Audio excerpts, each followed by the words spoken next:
Hey now, we are live, and the big old bug is the new baby now, Ween BC, and I have Jesse here, and I have Elise with me. Oh, hello. Hello, it's so different. He's like hello. Meanwhile, Jesse's like hi. He's like turn into Beavis, like yeah, hi, hey there, how's it going? Thank you, drive through. We're live. Let me go ahead and get the word out. I'm not going to post on your server, obviously, Elise. Yes, I'm sure that you will be doing that. I started following this Twitch streamer. Her name is Scottish Maiden. And yeah, she's extremely Scottish, which I appreciate. Why would you only be a little Scottish? That's boring, right? So you're like, oh, I ate haggis once, you know. Like, no, but for real, Scottish Twitter's amazing. Well, Scotland. Scotland's great. Scotland's fantastic. So anyway, no, it was because Alice knows her, and her name is Alice too. So it's really interesting. So we raided her, and I started hanging out. She's playing Morrowind, and she's just funny. But everything is like a your mom joke. It's like your ma this, your ma that. Oh hey, Alice. You know what? Let me take the emote only off. And I was hanging out a little bit earlier today while I was writing, and like they were talking about like, because you know, just typical like Morrowind stuff, you know, like levitating up a shaft. And I go, your ma levitated on my shaft, you know. The whole chat's just like, oh, got him, you know. Like, everything's your ma. Yeah, she's like, it's brilliant. Your mom is brilliant. Well, your mom is brilliant. Yeah. There you go. There you go. I like people who are aggressively Scottish, you know. Well, it was a story that I was writing. I don't know if it'll ever see the light of day, but I was just writing this story. And hey, Alice, doing good. The main character's Scottish. He's living in the United States, but he's Scottish. And there's this part where he's with his girlfriends, and he has to call his parents. They're in Scotland, right? And he warns them, like, hey, you know, just to let you know, they're aggressively Scottish.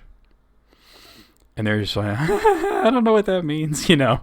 You know, like, and then so I have it where like the phone rings and his dad answers like, the fuck you want, lad? You know, just immediately, just, you know, they're like, oh, Dad, get him on the phone. I've got something to tell you, you know. And Anna, get your ass over here, you know. And then the mother gets on the phone. The fuck you calling it this hour before? Did you forget what time zones are? And so kind of like the dad from So I Married an Axe Murderer. Yeah, basically, yeah. So my best friend is Scottish. Yeah.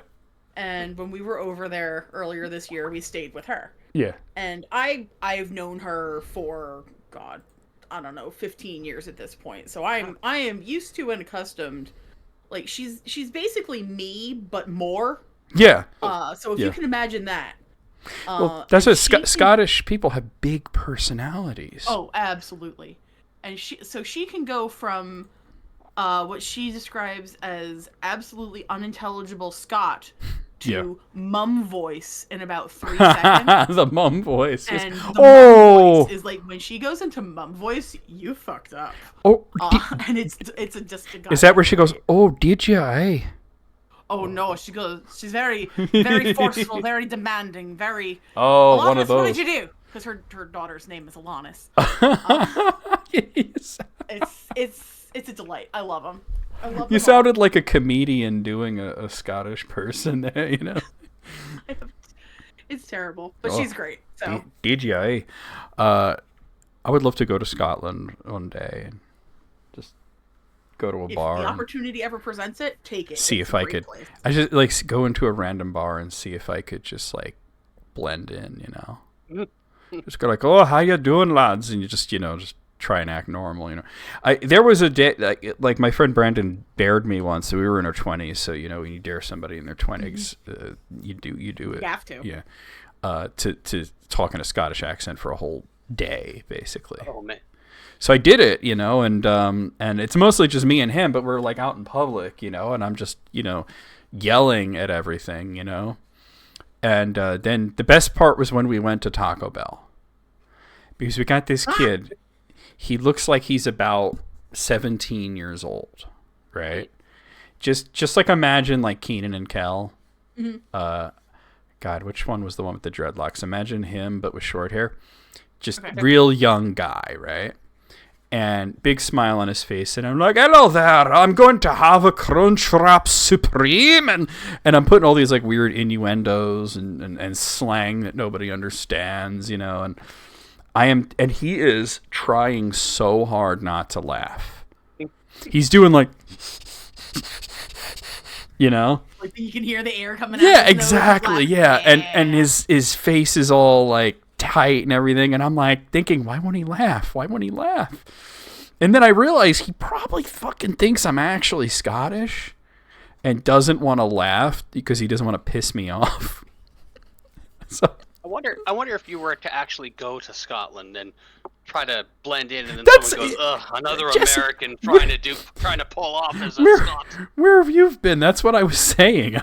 But I would have to tone it down though. Like I can't be like, yeah, I wouldn't be like groundskeeper Willie. You know, I would have to just be, you know. What if there was somebody there who was just as like high? Well, I mean, of course, there's people like that, but I would have to just do like Billy Connolly or something, you know, just you know. But anyway, so I ordered the food, and I'm really trying to. He doesn't laugh. He could tell he wanted to, but I think he thought I was actually like fucking Scottish. So anyway, there's Zelda Man coming up. Christmas, blah, blah, blah. Grease me up, woman. So we sit and we're eating, and we're like there for a while because we ordered a bunch of food, you know. And I go to the bathroom at one point, and I come out of the bathroom, and I'm walking towards the table, and there's this kid that took my order, mopping the floor, and my brain is just like target acquired, you know. And I walk up, and he sees me coming, and I must have had the goofiest fucking grin on because he's already starting to shake. He's already like leaning on the mop, like laughing, you know, like he knows whatever I'm going to say, it's probably going to be funny. And I just walked, and keep in mind, he saw me come out of the bathroom. This is important. And I go, I left it in there so you could see what you did to me. And then I just keep walking, and I don't even look. And I get to the table, and I look back, and he's hunched over the mop, just shuddering with like quiet laughter, like this kid's like dying. You made his day. And I just think as many times as I've told that story, he's probably also told that story, but in a very different way. It'd be interesting to hear that side. I would love to hear that side. There are a lot of stories I tell where I'm like, you know, the other person probably has a way more interesting take that I'm not privy to. Oh, well, welcome to the stream, everybody. We're going to be doing list critics in just a little bit. But yeah, I think the thing is, if you're Boxing Day special, yeah, it's our Boxing Day spectacular. It's the same as every other one. Well, I do have some holiday themed lists here. Hey, but, okay. You know, if you remember last year, we did that one thing that was like tweets about the time period between Christmas and New Year's, and Jesse, you said yes, the taint, and that was like the first joke on there was like somebody on Twitter saying the time between December 25th and January 1st is the taint. Yeah, the taint of holidays. Hey Mogul, how's it going? Oh, you were on Jesse's stream earlier, huh? Yeah. Yeah. It was my Christmas Eve into Christmas Day stream. What were you? Taintmas? What were you? Taintmas? What were you streaming today? Oh, the other night, let's see, I beat Metroid Zero Mission. I played a ROM hack of Mega Man 4. I played a bunch of pinball games, Zelda 2 Randomizer, just a bunch of random you did a stuff. retro stream, yeah. Yeah, I was listed under retro. Yeah. Sweet. Because that's the shit I can see these days. I didn't get to do much gaming this week because on Monday I played Street Fighter 4, and then Tuesday was Christmas Eve, so I didn't stream. And I sometimes do stream on Christmas Day, but yesterday I was just too tired and I decided not to. So, and then today is a podcast, so I'm like, tomorrow I will play Chrono Cross and it will be grand, and maybe I'll even finish it. Hey Moogle, I've played that Donald Land game and it's not very good. Yeah, but the thing about Clint is he just plays whatever. Like, if it's not good, he'll just be like, yeah, this isn't very good, but hey, whatever. Let's keep playing. Yeah, exactly. Clint will just play like whatever and just somehow wring some enjoyment out of it. You know what I mean? Yep. Like, even when he's having a bad time, he's still kind of having a good time. Which, I could relate. I've played some absolute crap, and I think that was that's a YouTube sub there, but thank you for that. Yeah, I feel like if there's a difference between a bad game that isn't fun, Yeah, and because there are terrible games that are genuinely entertaining, and then there's just bad games that are no fun to play. So yeah, I get it. You I play want a lot of bad games that I have a great time with because I make them fun. well, you're playing Kusoge. Yes, I would absolutely say. Kusoge. That's what that means, isn't it? It transliterates as Kind of. poop game. Yeah, poop game. Yeah, but it's a game that, like, you're drawn to it despite it being crap. Okay, so AB is telling me that I can be heard perfectly well, but you guys are a little on the quiet side. So let's see, Jesse, I'm gonna raise you up. Turn me Elise, up a little bit. I'm gonna raise you up I as can well. just be louder. No, actually, your volume was lower than his, so I think Oh. you're probably fine now. But Jesse, you're Okay. just gonna have to be a little louder. Okay, be more aggressive.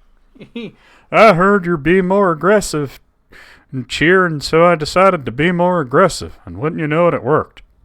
Be aggressive. Be aggressive. Aggressive. That's probably what it sounded like. Oh my god. Well, anyway, let's we're not going to play the intro, sorry Jesse. Let's come over here.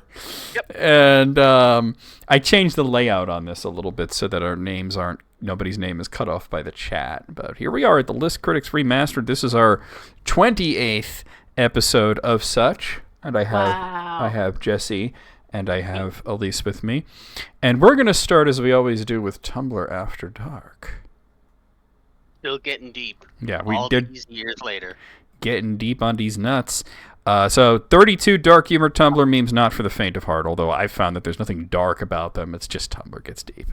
It's the dark meat of Tumblr. Wait, Zelda? I was at a Longhorn Steakhouse. The server thought you were Zelda Master from YouTube. He asked me a lot of Zelda questions and asked for your autograph and a pic. Did you mention that your online name is Zelda Man, or like why did he think that?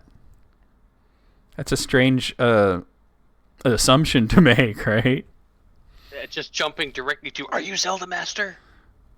Oh, your voice is similar? Oh, yeah, it kind of is. Just imagine if you like walked up to somebody and just basically accused them of being some YouTuber when they look like nothing like that person.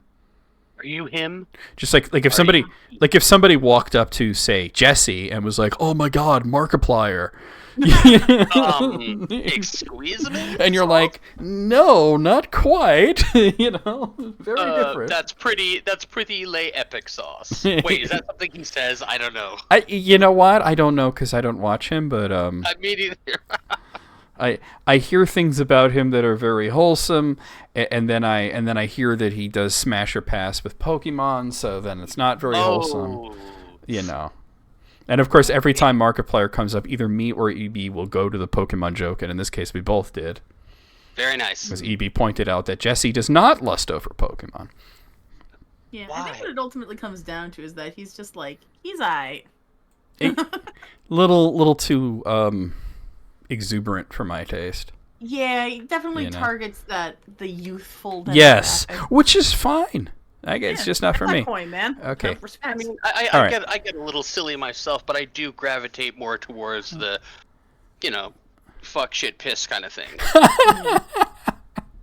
See, whenever Jesse, if you said shit, fuck, piss, or piss, fuck, shit, I wouldn't have laughed. But when you say fuck, shit, piss, I laugh because of that dumb animation from years and years ago. Anyway, gotta be in that order. Yeah, this first person's Tumblr name is amazing because it's hazard symbols that fuck hard. Nice. And they said, okay, I'm having another fight with my friends. Someone takes you home from the club. In their room, would you rather find? And it's a poll between a shelf of explicit anime figurines or a wall of Funko Pops all still in their boxes. Now, before I reveal the results of this post, which would you rather see? Truthfully, I have a wall of Funko Pops still in their boxes. I think 100% the Funko Pops, right? I choose the Funko Pops because everybody you know has a shelf of Funko Pops. Yeah, I mean... Tumblr's going for the titties. I can tell you that right now. They want the 66% voted for the shelf of explicit anime we were so figures. close. Yeah. And on a similar note, this is another poll. In their driveway, would you rather see a hentai car wrap or a Cybertruck? Oh, the porn car. Yeah, hentai. I mean, I really don't want to see either of these, but yeah, but if I have to pick one, but definitely the hentai car wrap. It's a real Sophie's choice. It's like, okay, congratulations. You are not only are you horny on Main, you are literally horny on Main Street. Don't. But yeah, 86% of people voted for the hentai car wrap there. So, oh my God, Alice just taking it in the worst possible direction. The hentai Cybertruck. I bet it's out there, and I don't want it to be. Yeah. Okay. Oh no. All right. Well, number 2 shows a meme from the Return of the King, and I usually like Lord of the Rings memes, but this one is just Ohio to the max. So I get it. It's that scene where Aragorn is about to charge into the Black Gate, and he looks at the camera and says for Frodo, and then he charges. Mm-hmm. But it has him unzipping first, and then it says unzips, then says for Frodo, and then it cuts to that part in the Two Towers. Well, actually, it wasn't the Return of the Kings where Frodo got stabbed by the spider, and that white stuff starts coming out of his mouth. Oh no! Oh no! That's sexual. A little bit. That's a hentai car wrap that I don't want to see. No. Like, can't you ship him with Sam like normal people? All right, number 3. Lindleland says, "Save me, substance abuse, I cry. Before you can moralize to me about the dangers of addiction, a noble and powerful steed gallops into the room, my horse whom I have named substance abuse. You learn an important lesson about making assumptions. I snort a line off its back." That went exactly where I was hoping it went. I love those double twists, you know? It's like, I'm going to curve this way, and then I'm going to curve that way. Slide to the right. Number 4, Bubin says, "I was bleeding out in the snow, and it was all cool and stuff, until, like, a bunch of teenagers show up, and then it got really cringe. So I put all the blood back and went to go bleed out somewhere else, but all the good bleed out places were taken. So I decided just to die like a natural, peaceful death, but look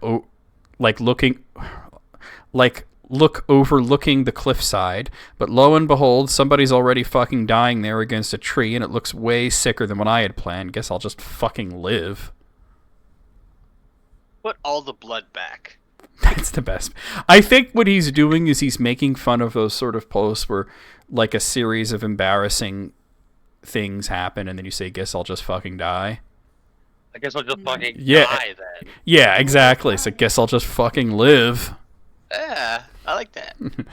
Putting all the blood back is the part that stays with me there. Just sort of just put it all back in there, you know. Pick it up, put it back in. Okay. I just imagine him scooping it up into his hands and just like squeezing it into a wound. All right, number not bad reaction. Number 5, Frenzy Art says, "I'm a magician in the sheets, pulls a rabbit out of my pussy." And then Give Brian Wright says, just gives that an attribution. Mary Toft, 1726. And then the dumb smart friend says, "Hold on, I need to look something up." And then they post again, "What?" And then Give Brian Wright says, yeah, sorry. I'm going to have to look this up now. Mary Toft, 1726. Yeah. Mary Toft. Did she pull a rabbit out of a personal area? Watch me pull a rabbit out of my hat. It's not a hat. Let's see. Mary Toft was an English woman from God. She became the subject of considerable controversy when she tricked doctors into believing she had given birth to rabbits. Oh, I'd heard of her, but I just didn't know her name. So she shoved some rabbits up in there, and then she pulled them out, and they're like, look at that, I had a rabbit baby. And some dumbass 18th century doctors was like, by Jove, it's a miracle of science.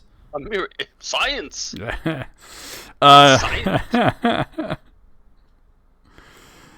Number 6 shows this picture of Sabrina Carpenter like twerking, and Twinjamin Franklin says Sabrina not a real carpenter, and Goatku says Cap, she got this woodworking.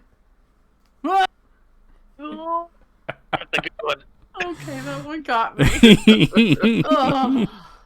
That's pretty good. Okay, so number 7, this shows 3 rear ends, and they range in sizes. The first one's rather flat, the second one nice and juicy, and the third one dummy thick.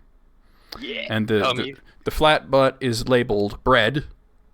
The juicy butt's labeled garlic bread, and the dummy thick butt is labeled Red Lobster Cheddar Bay biscuits. Oh yeah. Those Cheddar Bay biscuits. Where's the lie? There is no lie. 404, no lies found. 3 truths and no lies. Number 8 shows it's like from the stands at a sports game, and this woman is standing up and cheering, and she's just practically spilling out of her top, you know. The top is inadequate for what she has going on there, we'll say.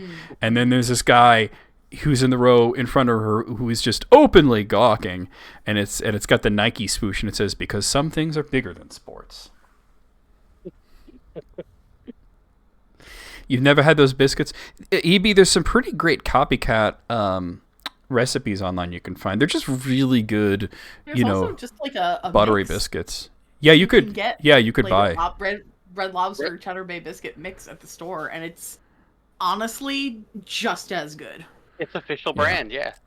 So this next one's lame. Number 9, somebody photoshopped Diddy's head onto like a little person power lifter, and it says P Diddy, but P like PEA. Just not a very good joke. Might have been slightly more tolerable a couple months ago. It would still be but still boring. But it would still be Kong's head. It would still be making fun of somebody's height, you know. That's true. And I mean, if we're true. gonna make fun of P Diddy, make fun of P Diddy, not some random power lifter who didn't probably do anything wrong, right? Yeah, you got to have it at the expense of the right person. Yes. His ultimate said, sports is one thing, but sports fans, yes. Okay, I don't know what this is. Number 10 just shows like this guy who looks like Jesus, and he's like praying while this woman is trying to twerk on him. And the Jesus guy is labeled "me trying to sleep," and the lady's butt is labeled with the logo of that site that used to be called Twitter. Okay. Doom scrolling. Yeah, make fun of him for the over 700 dildos they found in his house.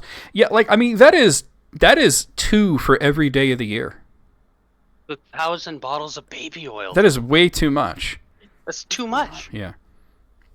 Oh my god. So, what is with these pictures? These are very horny today. Number 11 shows a picture of like the Atlantic Ocean, and with some lines drawn in there, they've shown that it kind of looks like a sexy woman, and it says, "And people still think the Earth is flat." Yeah. So there you go. Number 12, Terrence C says, "Who's a trying to suck on my penis?" And then Jay Trinata said, "Fella so horny he turned Italian." Suck on my penis. Okay. Yeah, I mean this guy's definitely not Italian. I'll just put you that way. Oh no, here we go with this. I'm gonna skip the next one, okay? All right. It's just because it's gonna piss me off. It's gonna piss Elise off, and we don't need that. But not piss me off. Okay. It would see you wouldn't know what it's about, and then I would explain it to you, and then you would be pissed off. Oh, okay. I will stay gleefully Yeah, exactly. ignorant of the whole thing. Exactly. That's what the song "Like a Prayer" is about. Dang. Number 14, gay emo. Imagine being the person who has that name. Like, everybody's rushing to go to Tumblr and get the gay emo name, but it's already taken. I cannot get over the assassination happening while I was trying to get coverage for my testosterone. Imagine going to the pharmacy all excited to get your first ever testosterone prescription, but find out it costs $800 out of pocket for a 3-month supply, and UHC won't cover it. So then you wait for your provider to get back to you about changing your prescription for an entire week and a half, and during that wait, someone just goes and fucking murders the CEO of your insurance company, like they just kill him on the street. They had so much calculated hatred for this guy that they even engraved each bullet that hit him. Then, as if the heavens themselves opened up entirely to watch Brian Thompson descend into hell, your testosterone is ready 2 days later for pickup and only costs $10 delicious. Whoa. That similar thing happened with my sister. A lot of these stories have been cropping up, yeah. She'd been denied for an MRI, and then, wow, all of a sudden, they appealed it, and it went through. Wowie kazowie. Yeah, suddenly everything turned out better than expected. Yeah. Alice says, what about $10 disgusting? Well, that was spent on something else. $10 is $10. Yeah. Number 15, Amy G. Dallin Arm says, no MCU moment could ever hold a candle to the scene in The Incredibles where Bob is at the computer terminal and in the background music, the horn section is putting their entire pussy into it as he finds out with dawning horror how many of his old friends Syndrome killed. And then Hard Times Paramore says, I agree, but did you have to say it like that? And Amy G. Dallin Arm says, yes. Yeah, just adds that little bit of extra stank you like. Like, damn, the horn section was really putting their pussy into it. I kind of like that. Pushing it all forward. Hey, look, somebody had to. I mean, like Zelda Man mentioned, there was a South Park episode that was kind of like that, but that was way grosser than any Madonna song. Number 16. The video is very. I've seen the video. I've seen the video. Yeah. Number 16, Imagine Soldier says, undefeated in wizard duels thanks to my devastating counter magic, where I close the distance and punch them in the chest 14 times while they try to read a paragraph from a book the size of a briefcase. This sorcery shit is easy as hell. While they're fiddling around with their hands, just walk up and put. You ever see that movie Wizards? The animation? Yeah, the Ralph Bakshi film. No, but I want to because I know about it. Yeah, well then I won't spoil the ending then. Okay. Number 17, Ghost Diaz says, would y'all ever date someone with the same name as you? And then HM Lusitania says, I'm sorry for adding directly to a post, but I went to a wedding once where the groom's name was Lauren and the bride's name was Lauren. They're just spelled slightly differently. And at the end, the officiant was all introducing Lauren's surname and Lauren's surname, husband and wife, and the entire assembled lost it. And then Shaba Hishta says, also sorry for adding on, but at my high school there was a Dominic and a Dominique who were dating, and everyone just called them Dom and Dahmer, which is honestly the funniest shit ever. Oh my god. Dom. My friend Patricia is married to a Patrick. Oh my god. In high school, I dated this girl named Jessie several times, and everybody called us Jessie Squared. Jessie Squared. See, now, I'm lucky. I'm not likely to run into a woman whose name is John. It's just, I'm not saying it's impossible. I'm saying it's not likely. Maybe like Jean, Jeanne. I mean, Jean. Maybe Joanne. Yeah. You know, that's about as close as it would get. I've never met a man whose name was even vaguely resembling these, so I'll take that one. You never know. What number is this? Number 18, Prince Owl says, why would you ever idolize cops when firefighters exist? And then T. Brittle says, yeah, seriously, have you ever heard of corrupt firefighter? And then Prince Owl says, what would a corrupt firefighter even be? He put out that fire with a little too much water. He was a little rough with the cat he rescued from a tree for a little old lady.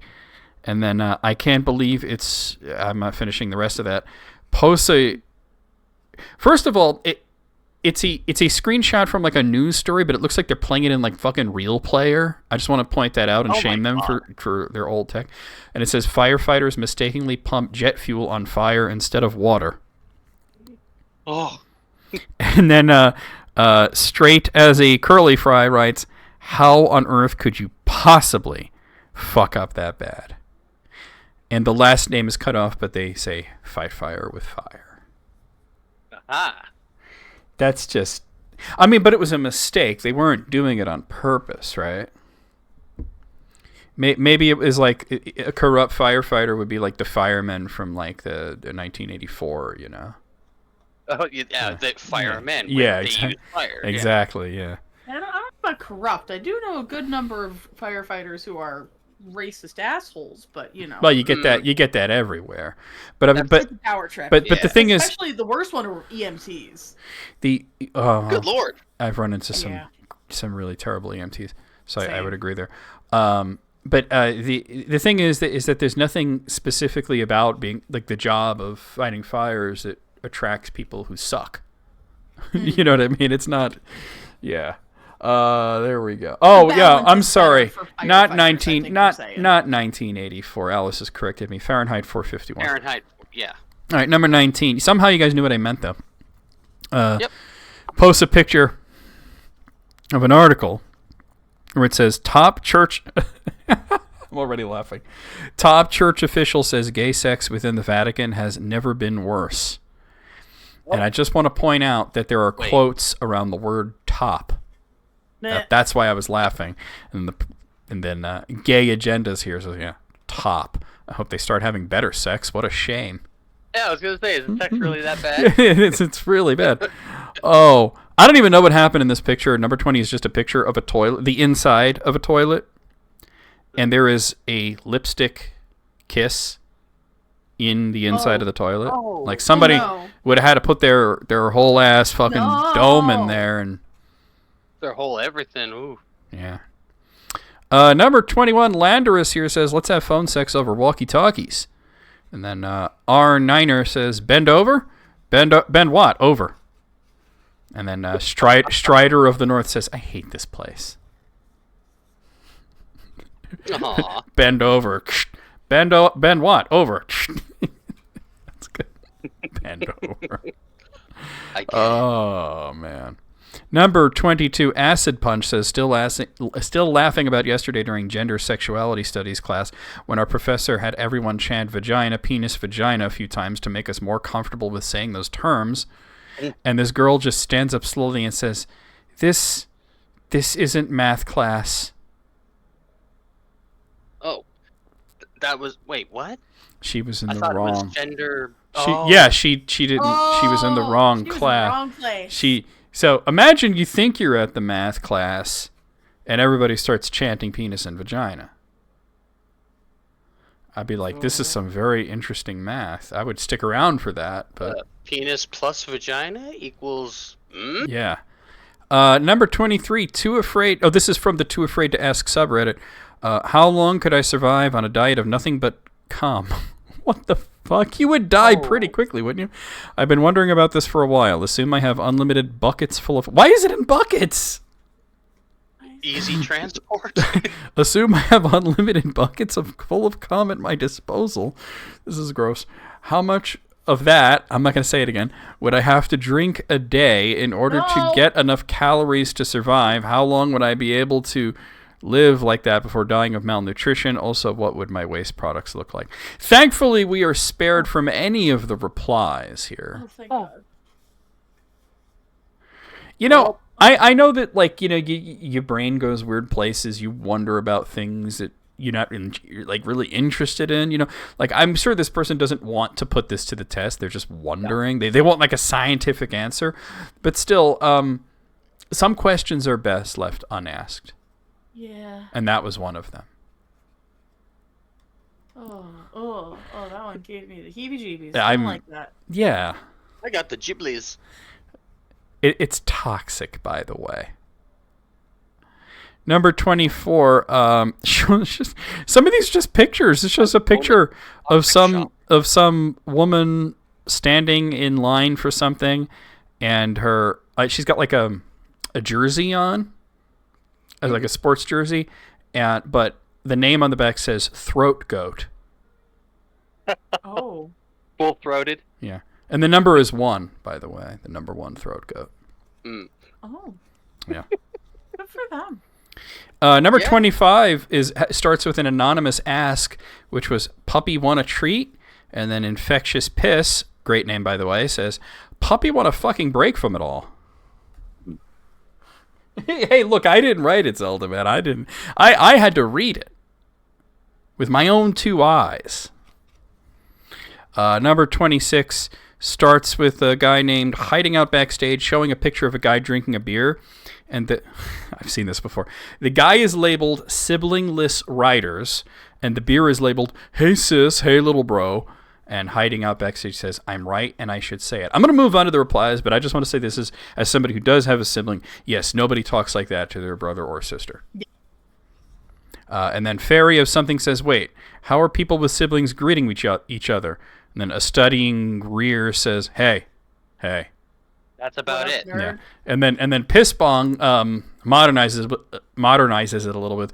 Greetings, whore. Fortnite dances. Okay, That's also accurate. Depends on how old you are, really. Number 27, Themlet, says, someone break into Hollywood headquarters and steal all their waxing supplies. If men don't start having arm hair in movies again soon, I'm going to start egging houses. And then Troubled Insomniac says, what about women? And then Themlet says, I'm a gay man and I'm horny. This ain't about misogyny and racism and body policing. That's for another post. What's with important political points? This is about wanting to gnaw on Mark Ruffalo's forearms like a Rottweiler with some rawhide. That is so vivid. I respect That's very it. Evocative imagery. I respect it, but my God, that is very, very, as you said, evocative imagery. No, I just want to imagine Mark Ruffalo just casually reading through Tumblr and coming across that. And then he just looks down at his arms like, really? Hey, you know what? I could see him looking down and be like, I'm a sexy bitch. Number 28, Pogo Hargreaves says, hot take, excusing adopted sibling incest in pop culture because the characters aren't actually related is problematic as hell because it perpetuates the idea that adopted kids aren't part of the families they've been adopted into. Cruel Intentions. Yeah, and then, oh God, that movie. And then Ali Plimsolus replies with a image that has words on it, but it's so blurry that okay, it says, anytime you have to say it's not incest technically, that's not great. Agreed. Agreed. Yeah. Well, technically, like, shut up. There needs to be a is that codifier? Qualifier. Yeah, there we go. Those are both words. I don't know which one you want, though. I say if there has to be a qualifier to that statement, like the technically, then qualifier. You're on thin ice. Yeah. Anytime you start, well, technically, it's like, no, you will shut up. Actually. Yeah. Number 29, the names are redacted in this one. The first person says, I am sick of people thinking deodorant is optional. And then a reply, I am sick of people thinking they can judge others on a normal bodily function and that the only way they can be accepted is to wear something that is harmful or poisonous to your body just because some men in the 1880s decided body odor was no longer acceptable. And the first person replies with, bitch, you stink. Just coming out and saying it. Yeah, no, it's not poison. Stop reading, whatever subreddits you're on. Get off of them. Put on some fucking deodorant. Yeah. Number 30 starts with Johnny Joe's Star Relatable. Hey, what's up? I submits to the grain. Okay, and then they reply with a diagram explaining what's going on there, and it shows like a person having fallen into a grain silo, and it says it only takes 2 or 3 seconds to become helpless in flowing grain. And this is true. Yeah. And then Wrinkly Cat says, one of my uncles succumbed to the grain via the grain silo exploding as soon as he walked in, and now he can't move any part of his body, and he can barely eat on his own, but it's okay because he was in the KKK and tried to invite my dad to join every time we visited. Wow. Well, that certainly went someplace. And then, it sure did. Yeah, the first person replies with just a traumatized Elmo. Still alive but suffering. Thumbs up. Children yearn for the moving truck. Wait, what game did you get? Because they got me a copy of Aeon Wrath of Ruin, and the message was, buy me Bone Storm or go to hell. Yeah. But children yearn for the moving truck is pretty great. I want to know what game it was, though. Number 31, high-functioning girl failure says, we got to apologize to them white women thirsting after serial killers. They had the right idea. Luigi has me acting unsaintly. Moving houses. Okay, now that's good. I like it. Hey, look, I'm not into guys, but he's a decently well put together guy. I get it. Just move the whole house. I understand it. Just with a giant forklift, right? Yeah. But you must be forklift certified. Damn it. Zelda Man got some weed for Christmas. Nice. All right, number 32, Shane Loff. Oh, no, they're reposting it. Elkie in here says, we as a society will never get over, hello, my name is Inigo Montoya, you killed my father, prepare to die, and that's beautiful. But let's not sleep on the raw power of offer me money, anything I want my father back, you son of a bitch exchange, because it sends me fucking feral exactly every time and only gets stronger. I mean, it's one of the most quotable movies of all time, no matter what part you're quoting. So, yeah, just there you go. Fast forward, stop, start playing, and you got yourself a quote. Oh, Moogle, you got Pokemon Sword. You see, now I got Pokemon Sword. Well, I got it for myself for Christmas, but hold on. I'll hold it up. There it is. You got a sword in the shape of a Pokemon? No, it's the fucking game, you dingus. Yeah. Sword version. Oh, that was actually the last one. Kitchen pot. A kitchen pot. I thought you got pot. Like whatever pot. Yeah. Yeah, no. I thought you got some fucking sticky weed or something. Hey, look, well, that's cool too, you know? That'll last longer than the marijuana. Out of 32, I'm feeling like too many of these were weird. But the good ones were good. The weird ones were really fucking weird. 25 is what I'm feeling. I'm feeling an even 20. I'll split the difference. I'll go 23. Zeldaman's dying of laughter because of the misunderstanding about pot. I mean, I had some pot on Christmas, but that's neither here. Well, that was Christmas Eve. Okay, so I have a Christmas-themed one here. Yay! Woo! Actually, I have two of them. I'm just deciding which one I'm actually going to do. Yay! All right, do we want our Christmas funnies to come from Tumblr, or do we want it to come from Twitter? Let's do Twitter because we just did Tumblr. Okay, that works for me. We'll go back. Yeah. I mean, I'll keep the other one for like if at the end of the show we have time. Yeah. Okay, so number 1, PJ here says, I'm about to waste a gorgeous outfit on my family tonight. Okay. Aww. Number 2, Zoe Rose Bryant says, when I was a kid, that NORAD Santa tracker was the most convincing evidence in the world to me that Santa was real. I literally got into a fight with my friends about it when I was 6 or 7 because I was like, do you seriously think the military would lie to us? Oh my god. Oh, to be a child again, right? Okay. Okay. I love the NORAD Santa tracker. So, I have to give them credit for that. Speaking of which, so my nephew Nathan, he looks like a small child, but he is 10, which is entirely too old for the Santa thing, really. And he has been maintaining that he believes in Santa, and we've just pretty much figured that it's a racket, that he just thinks that if he admits that he doesn't believe in Santa, that he'll get not as many presents.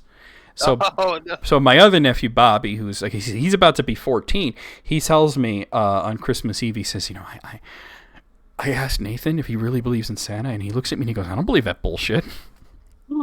I just want more presents. So they just basically outed him, you know, basically forced him to admit that he didn't believe in Santa. And his reaction was just go, "Oh, bitch," like as loud as he could. And we're just like left, like every adult in the room is like, "That's not cool, but it's funny." Mm-hmm. It's one of those things where it's like I can't be in trouble because you laughed. It's a moment that will last throughout the years. Yeah. Okay. Number 3, Richard Solstice National Gom says, date someone who doesn't play about the Muppet Christmas Carol. Yes. Agreed. Yeah. Yeah. Agreed. That movie fucks hard. I have the soundtrack on vinyl. No, that's so cool. Do you have the cut song as well? It is on the soundtrack, yes. Yay. I was 5 as well, Zelda, man. All right. Eric, as in number 4, Eric Stratton says, my dad's 11 beers deep talking about how attractive Hawk Tuah girl is. Mom is in the other room crying. This Christmas is a disaster. Her name is Haley Welch. So show some respect. Hey, look, she's the one who decided to have a fucking podcast called Talk Tuah. Was it her idea, you think? I get her of course it was her idea. Dude, that. she made a freaking crypto coin that was like Coin Tuah or something. And then it collapsed and a lot of people lost their money because they're stupid. Like, why would you buy that shit? Her. No, she's the one that made the money. In it. It's just her name was on it. Oh, it wasn't her? Okay. Number 5, Rin here says, too drunk at the Christmas function, can't stop asking, oh, was the Grink there every time someone tells a story, even though no one gets the reference. That's such a good one, though.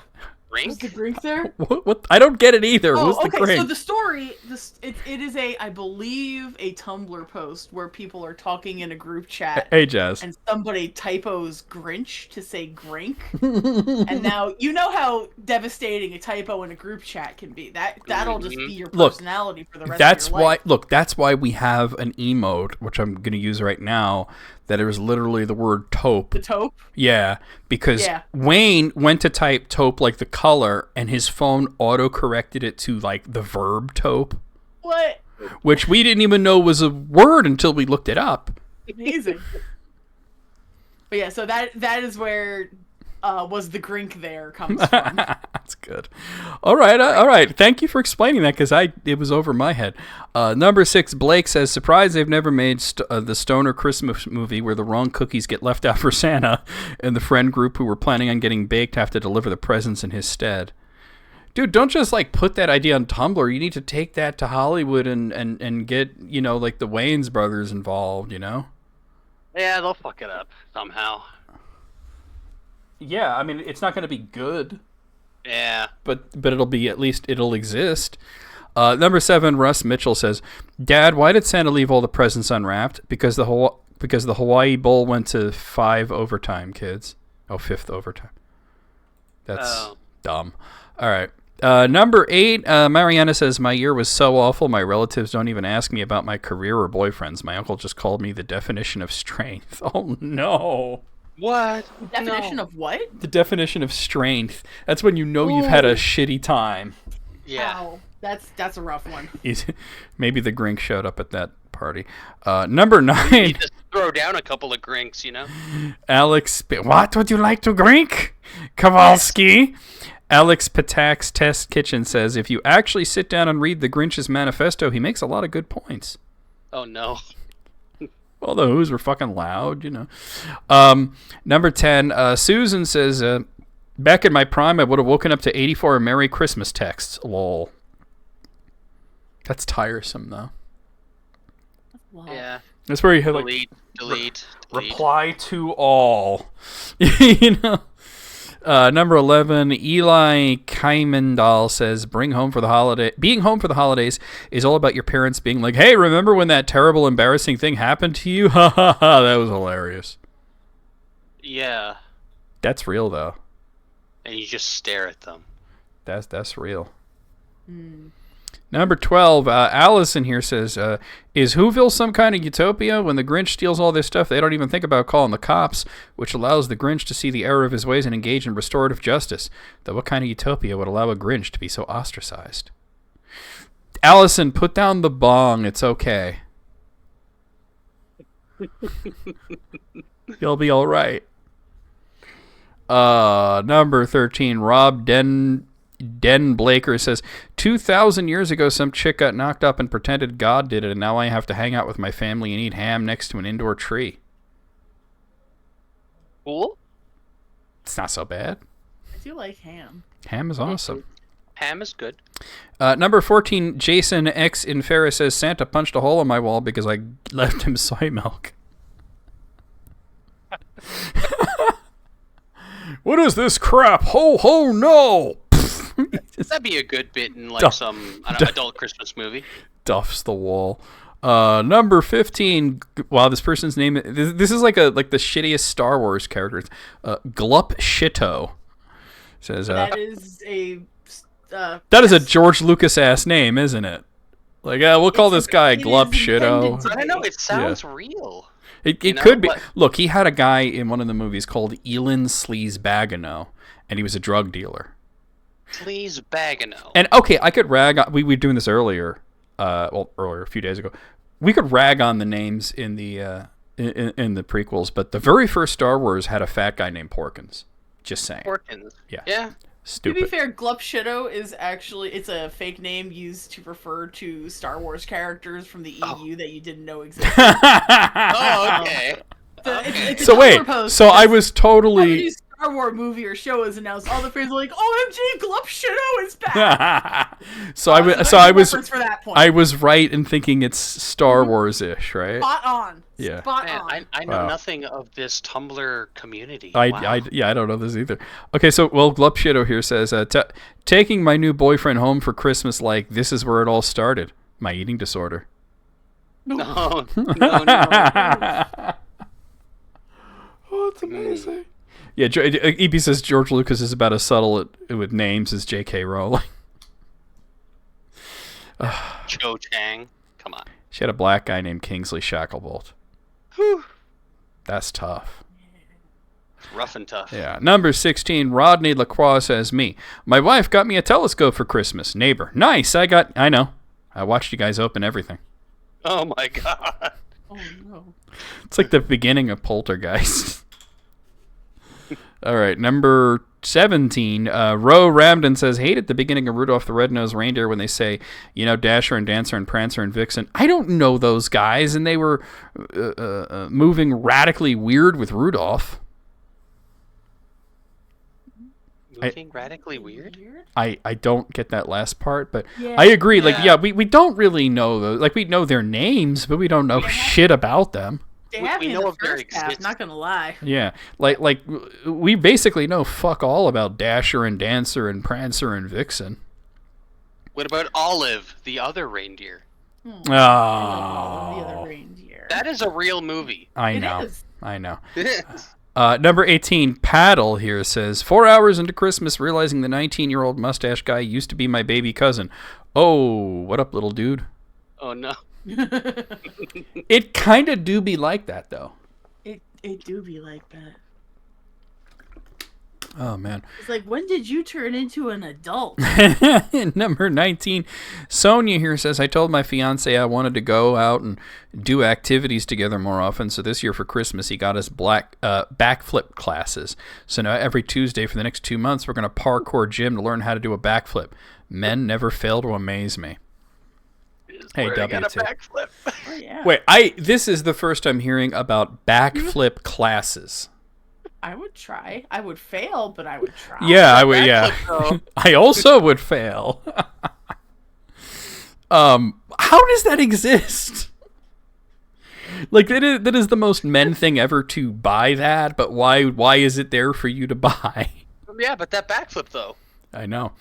Number 20, Pris here says, seeing this guy, and I feel like we're moving too fast. Today he gave me a partridge and a pear tree. Hope nothing happens tomorrow. I mean, here's just a great Christmas. Way too many fucking birds. Yeah. By the 12th day, like, oh, more birds.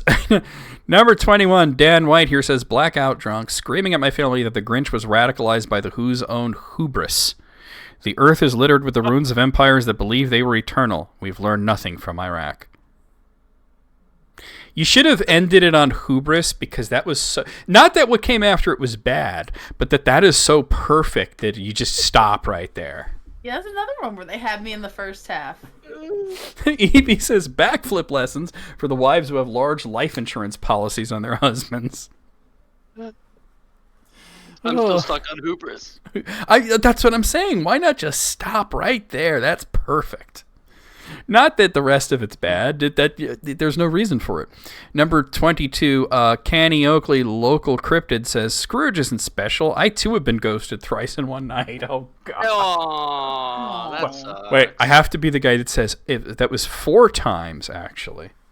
Technically, yeah. Yeah, well, no, look, I saw something where this person lost at, like a trivia thing in school because they were asked how many ghosts were in A Christmas Carol, and they said 4, and the teacher was insisting it was 3. No, there's only 3. It's like, hello, you get met by hello, Marley. Yeah. 5 if it's or Muppet Marley and Christmas. Marley. Yeah, and Robert. Yeah, and Robert is in some versions as well. Yeah. Oh man. Elise and I were on the same wavelength at the same time. Yeah. That was neat. Number 23. I could go for second breakfast right about now, Zelda Man. Number 23. Mr. D says, "Welcome to the week where none of us have a fucking clue what day it is." Yep. True. That's the taint of the year. Number. Worst because it's a Christmas is a Wednesday. Yeah, That Christmas. is the worst possible day for Christmas. Christmas being on a Wednesday kind of fucked me up. And then we just wait in a holding pattern for a week. Yeah. Number 24, Mike Drucker says, Me on December 26th. Why limit the joy of Christmas to one day? Let us celebrate love by staying festive all year long. Me on December 27th. One of those tacky assholes taking down their mid-decorations. Did they die inside their house or something? God. Wow. At least you can keep them up for New Year's. Well, I think the point is... For the Epiphany. I think the point is how fast that idea faded. Number 25, Andrew Hillary says, My sister got me an incredible gift, and it shows him holding up a little tiny, like one of those signs that you'd, like the placard signs that you'd put up for like slippery floor or whatever. But it's really tiny, and it says, Caution, cat vomit. Oh, no. Poor little kitty. Number 26, Corey says, Receiving the worst present of ever. Thank you so much. Yeah, pretty much. Number 27, Microplastics Frequency Resonator says, I just saw a doctor tell a family that their family member wasn't going to make it while there was a nurse dressed in a fully sequined elf costume awkwardly trapped in the room. Oof. That's rough. Yeah, like... That is strange. Well, I mean, obviously she was there for the Christmas party. There was some kind of emergency, and now you got a fucking elf telling you that somebody's dying. That sucks. Merry Christmas. Yeah. Number 28. Oh, God. This person's name is Dildo Gaggins. Not Dildo Shagins? No, Dildo Gaggins. It's a completely original character. Do not steal. Yeah. Yeah, like I've seen ER. Right. Yeah, there was an episode of House that was exactly like that. So, I remember that. Dildo Gaggins says, "Now I'm ready to scare the hose on a professional level," and it shows this hat that says, "Oh God, fully vaccinated by the blood of Jesus." Oh my! Why does that exist? Oh no! Oh my God! All right, number 29, Trash Jones says, Christmas isn't about Jesus or Santa. It's about getting drunk with your parents. That's not fair. I got high with my mom. Oh, getting elevated. I did get drunk too, but that was earlier. I had a lot of tequila on Christmas Eve. Zelda Man, how many times have you said that exact phrase in your lifetime? Yeah, there's not a number for that. It's one of those like irrational numbers, 11. Like pi. 30. Charlie James says, just told my dad about you're telling me a shrimp fried this rice. He's cracking up, absolutely losing it. That's wholesome, and you could bring a meme to the olds, right? Mm-hmm. Tell your grandma. Number 31. My grandma would like that joke, actually. My grandma loved the Trollolo guy. Oh my God, Trollolo! She thought that was the funniest thing. She loved it. It is funny. I mean. Oh, it is. Yeah. Number 31. It's Christmas Tribe says, trigger warning, Grinch. I'm literally fucking shaking right now. He took everything. He even took my last can of Who Hash. Not the Who Hash. Read what EB said. Yeah, I've seen that one. EB says that. Oh, this is your first time seeing EB say that? Yeah. You're telling me a gingerbread this man. I've seen that one. It's still funny, but yeah, I've seen that one. EB, you got him. You got him. Who Hash is probably nasty. Yeah, you're probably They right. actually sell it in Universal Studios. Is it And spam? I think it's corned beef hash.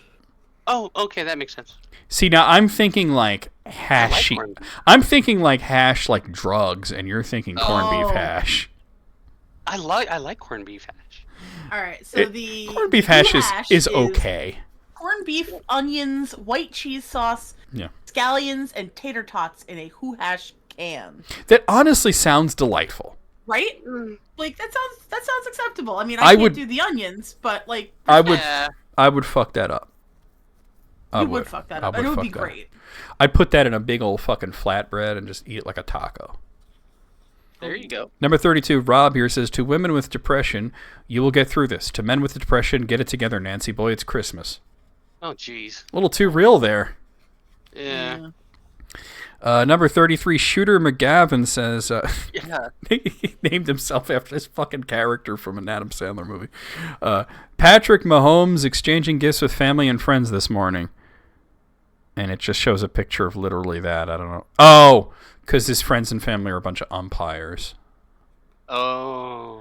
I get it. I get it. I'm making me laugh, but I get it. I don't get it. That he's favored by the umpires. They make a lot of calls in his behalf. Yeah. Number 34, Toby here says, please don't forget that Christmas Day can be a difficult time for many people. For instance, I'm a bit bored. Oh, heavens. Fair enough. Number 35, Tommy O'Dwyer says, thanks, Santa. Yeah, you can guess my parents' tax bracket. And shows a picture of a watch that he got for Christmas. Okay, the watch clearly does not fit, my dude. I get that you're trying to take a picture of it to demonstrate it, but it looks like your arm is going to die. How are you going to get that off now? You're going to need a fucking like a saw. It's like 3 sizes too small, and somehow he got it on his wrist to take the picture. Couldn't you just say, I think it needs a bigger band? What he needs to do is Grinchify so that everything shrinks down. There you go. Yeah, get the jaws 3 of sizes life. too small. I mean, the guy's hand is turning purple. Good. Oh, no. No, let me put it on the screen. I'm not exaggerating. Some of y'all, I guarantee some of y'all think I'm exaggerating. And I guarantee you that I'm not fucking exaggerating. I'm going to put it on 1,000 times he's not exaggerating. Look, see that this is like skin of a healthy flesh My tone. God. That is purple. Yeah, on the left is human, on the right is Thanos. Yeah. Circulation. Yeah, that I mean you're gonna that just to get a picture. Like we get it. The watch is too small. No. Number 30, Charlie James says, just told my dad about your I wait, hold on that. We read it scrolled up. Let me scroll back down. All right, number 36, Dan White here says, waited too long to do my Christmas shopping, and now my only Walgreens is open. Fuck it. Everyone's getting a knee brace. You never know when it might come in handy. I mean, it's not bad to have one, but it's kind of a shitty gift. Yeah. Of course, but Yeah. what about once it actually becomes in handy? Oh, Yeah, but like here's the thing. Like, boy, I can't wait to hurt my knee so I could use this. You know, like. bang it off a glass table. Ugh. Oh man. Number 37, Kate Bush's husband here says, every year when I visit for the holidays, my mom shows me her Christmas village and what she's added to it. 2024's new edition, the Christmas Vacation House. It shows a picture of this quite impressive little Christmas village, but it's taking up an entire... Wait, is this my grandma's house? Because that's what it fucking looks like. This dining room table is completely taken over by it. It's just the surroundings look familiar. And then Code of the Bear says, Christmas villagers are just Warhammer for moms. That's real. Fallen Gardens Miniature is. Village. I mean, I would say Warhammer for grandmas, but, you know. Warhammer for grandmas. That's way cooler. Handy. Wouldn't a knee brace be knee? That's what Jazz has added to the conversation. Because you said it could come in handy. I understand. Actually, it should be come in footy. Footy, like foot bag? Football. No, like handy. Hand, foot. No. Because you put the fucking thing on your leg. Come on now. But you said footy, like foot bag. Okay, I don't know what foot bag is. And I don't know how footy relates to that. I'm just saying instead of handy, you'd say footy because your foot is on your leg and that's where the knee brace goes. Your hand would be on your fucking arm. Stay with me here. You just don't understand foot bag. I don't. I really don't. Gee, I'm you thinking think? that might be a Canadian thing because It might be because does it? Wait, hold on. Before Yeah, you. it's a hacky sack. Okay, you guys got to let me talk sometimes because I was going to say before you tell us what it is, I wanted to see what the chat thought it was. Oh. Oh, okay. Like what? Max just goes wah wah. Hacky sack. I mean, honestly, that's foot bag is a better name for it. That's what it is. I mean, that's not what it is. It's just a better name for something. What it is a little tiny bean bag that you play a game called hacky sack with. Number 38, Ferostifer says, oh, wait, I got to start here. Eileen says, saw something truly gorgeous at CVS, and it shows a mannequin wearing a dress, but like the skirt part is just like parts of a Christmas tree. And Ferostifer says, Carrie Bradshaw would wear this to coffee. Yeah, it's all well and good until you try to sit down and 50 pine needles go right up your whole asshole. Oh. Somebody's into that. Mogul's, I was going to say motherfucking football. Football. Number 39. This is from Patton Oswalt. Hey. And it shows one of those pictures of what's this guy's name? Damn, I'm looking right at him. That fucking guy from The Godfather. I can't think of his name. Al Pacino. Overacting, and he's like screaming like ah. And Patton Oswalt says "Merry Christmas" with that picture. I don't know. Number 40, the sassiest Semite says, objectively, the best part of Home Alone is when they yell, Fuller, take it easy on the Pepsi, because he wets the bed, and Kieran Culkin looks at the camera like this, and just, that fucking sly look he gave the camera. And then LeBall Johnny says, this is who Logan Roy hit. I don't get that part, but I remember that part of the movie because they're like, oh, you're gonna sleep with Fuller, and he's like, oh no, he'll pee all over me. He always wets the bed, and then you see this kid, and you hear some adult go, Fuller, go easy on the Pepsi. Yeah, that's a little Chekhov's gun moment, right? Yeah, there. And he looks straight at the camera like, I'm gonna pee all over that motherfucker. I'm getting locked and loaded All right right. now. Out of 40, thank you for the YouTube sub. 30 is where I'm at there. 27. 27. That I just, even after explanations, I was like, I don't get this one. I'll split the difference. That's on me, though. Wait, what did Jesse say? I said I'll split the difference at 29. You can't really split it there. Why did you sound like Shaggy when you said that? I don't know. Oh, geez, Scoop, I don't know. Is that like a sandwich or something? All right. Okay.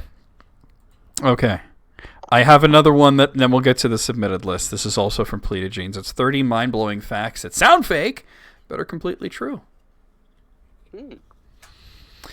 Okay, number 1. Mazda has had the 2 most oddly specific product recalls in automotive history. 1, they had to recall a bunch of Mazda 6s because spiders kept infesting the fuel lines. For whatever reason, this problem was limited to one model and only one generation of that model. Spiders didn't fuck with any of their other cars. And 2, they had to recall a bunch of other cars because the infotainment system would break whenever users tried to listen to 94.9 KUWOW radio in Seattle. It wasn't the wavelength. Stations on 94.9 in other cities were totally fine. This problem was specific to KUOW. Wow. Oh, I hope there's no picture No, that complements this story. No. I'm just thinking, like, the fact that they issued a recall for the spider thing made me think that they must have figured out why the spiders like the fuel lines on those cars. Maybe they're like that lotion that spiders really liked. There's a lotion that spiders really like? There was a... Oh, God, hang on. Let me see if I can find... Oh, no. Maybe I don't want to... Or maybe I do want to know. Yeah, you want to know so you don't buy it, right? Yes. All right, well... Body lotion accused of attracting giant spiders. Not just any spiders, but giant spiders. I think it was a troll thing, but you know what? I hope so. That's amazing. All right, number 3. Found this is from Erotic Sweetheart, by the way. Found this out while working at a vet clinic. A sloth takes so long to digest food that it can starve to death on a full stomach. Nature's just weird sometimes. Starve to death on a full stomach? Man. It's like, well, eventually I'll metabolize this. Number 4. At one point in Hawaii, you were more likely to be attacked by Ezra Miller than a shark. Oh, no. I think that still holds true, though. Do they have any Ezra sightings lately? I don't want to know. Okay. Number 5, there's a species of jellyfish called Turritopsis dohrnii, also known as the immortal jellyfish, I had to Google the name, that can literally reverse its aging process. When it's injured, sick, or even just stressed, it reverts its cells back to their earliest form, essentially starting its life over again. It's like the creature figured out how to cheat death, hitting the reset button on its existence. Crazy. And we reverse engineer that for us. I don't know. Do you really want to go back to being like a zygote? Well, maybe not that far. Yeah, well, because that's what they're talking about. The earliest form. My mouse is fucking up, man. Oh no. It won't be the right color, and it's pissing me off. For some reason, it's not pulsing the way it should. Maybe it needs a little cheese. No cheese is why? Okay, let me ask you why did you laugh like a Muttley? I don't know. What was that? I don't know. I'm feeling a little silly getting off work. I guess. Number 6, about 2/3 of your human ancestors are female. It's because of pedigree collapse, where you should have 2 parents, 4 grandparents, 8 great-great-parents, etc. So going back about 30 generations around the Middle Ages, you should have 1 billion ancestors, which is more people than even existed. In reality, as you go back to your family tree, the same people start to appear multiple times. For example, anyone with any English blood will have King Edward I as an ancestor on dozens of separate lines because of his many children, including bastards. The flip side of this is that many more males than females have no descendants at all. Is this going somewhere? No, it was just a fact that sounds fake, but isn't. Oh, well. All I could say to that is, bruh. Bruh. Number 8, the only member of the rock band ZZ Top that didn't have a beard was the drummer, and his name was Frank Beard. Beard, yes, I know. I love that one. That is one of my favorites. I mean, the guy named Beard doesn't have a beard. What? Yes, he does. It's just his name. Number 9, some companies are over 1,000 years old, and 90% of them are in Japan. Cool. I found out that I think the oldest business that's still going is this bathhouse in Japan. That's cool. Yeah. What is wrong with my mouse right now? Who knew bathhouses could be so profitable? Wait, I think it was the mode switch. Okay, wait, now it's flashing. The lights keep turning off on it. Well, number 10, sharks have been on the planet... Hold on, I gotta scroll down here. Sharks have been on the planet longer than trees. I've actually heard that one. Ooh. I'm really trying to figure out this mouse situation here. Number 11, there was a shipwreck in 1664, a shipwreck in 1785, and a shipwreck in 1820. Each had 1 survivor, and each survivor was named Hugh Williams. So I don't think I need to say that they were not the same guy, but I'm just going to say it anyway because I'm sure I'll get some comment were they the same guy? It's yeah, the guy lived to be 280. Yeah.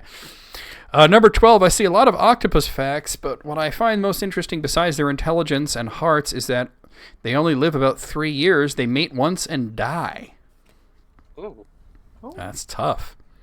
Number 13, all the planets in the solar system, even Pluto, could fit between Earth and the moon when the moon is in the farthest point in its orbit. I've heard this and it blows my mind because I'm trying to imagine, like, I know the moon's pretty fucking far away, but, like, I'm just trying to imagine fucking Jupiter's fat ass fitting between them, you know? Yeah, like, it doesn't seem that far, but I guess. Yeah. Number 14, honeybees can recognize human faces. Low-key terrifying knowing they remember who wronged them. They're out there keeping receipts. Oh no.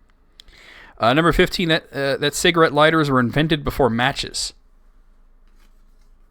That's crazy. Really? I've heard it before, but yeah, that's crazy. So then why have matches? For things other than lighting cigarettes, Yeah, I guess. Number 16, certain species of nautilus have a detachable penis with its own swimming appendage. It will send its penis on a death mission to procreate. I think I've heard that song before. Yeah, that was a song, The Detachable Penis. But just imagine this, like, fucking squid comes up to you and rips its dick off and throws it at you like, there, go fuck yourself. Hey, I get it. Number 17, the last wild cow died in 1627. Wild cow, wow. Yeah, not the domestic breed of cow. Like a Skyrim cow, you know. Number 18. Flying through the air. Yeah. The atoms in your body are about 13 billion years old. They aren't yours. They've been here as long as life itself. You're just the latest assembly. We are stardust, we are golden, billion-year-old carbon. We've got to get ourselves back to the garden. Yeah, like I make it work, right? Exactly. Number 19, few mummies survive to the present day because people used to eat them. Oh, Gross. Yep. like They human thought- jerky. They thought it would. I believe they thought it would help them like live longer. They thought it would. They basically took it as ate mummies as medicine, which is horrifying to me. That's gross. Number 20, 46 BC was the longest year in human history. It was 445 days. How? Well, they didn't fucking have the Julian calendar back then. That's how. I guess. Yeah. Number 21, tortoises can go into a fridge to hibernate over the winter. So can I. They're not special. Number 22, Elvis was a blonde originally. There was only one, and there was only, this is two of them, two separate facts. Elvis is blonde, and there was only one country between Norway and North Korea. See, you fucked that up, because there's two fucking countries between Norway and North Korea. It's called Finland. There's only one country between Finland and North Korea. You fucked it up. Oh. That country is Russia, by the way. Big. Number 23. A lot of people don't realize that Russia and North Korea share a border. It's a very, very small border. Number 23. The company that makes Lamborghini started as a tractor company and only began making them out of spite against Ferrari.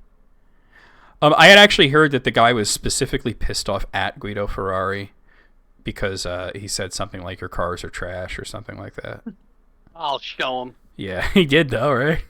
He did. Number 24, during the last Ebola outbreak in the U.S., it was more likely that you date Taylor Swift and have her write a hit song about your breakup than you were to get Ebola. Oh, when was that's that? pretty funny. And doubly likely that you would get hit in the face by Ezra Miller. Oh. Just saying. I added that last part. Circle of facts. Yeah. Number 25, 80% of 1923-born Soviet men did not make it through World War II. Good Lord. Yeah.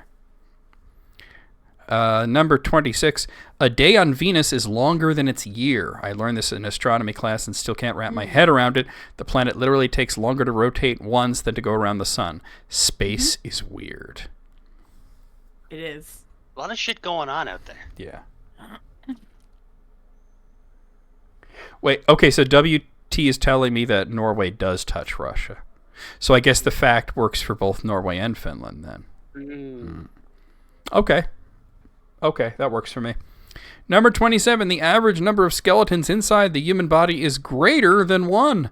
Pregnant women blowing the average. Yeah. That's true. That Yeah. tracks. Yeah. Correct. Number 28, the 26 richest people in the world own as much wealth as the poorest 3.8 billion people. Oh, sad. The fuck? That 1%. Yeah. Number 29, there is a giant hexagon bigger than the Earth on the North Pole of Saturn. It's permanent and made out of hurricanes. Awesome. That's pretty pretty metal. fucking awesome, yeah. That's a heavy metal song. That's an album cover right there. Yo, yeah. And number 30, on the Lewis and Clark expedition to explore the Louisiana Purchase, the group happened to encounter Sacagawea's brother, whose tribe helped them make it through the winter. That's not that interesting.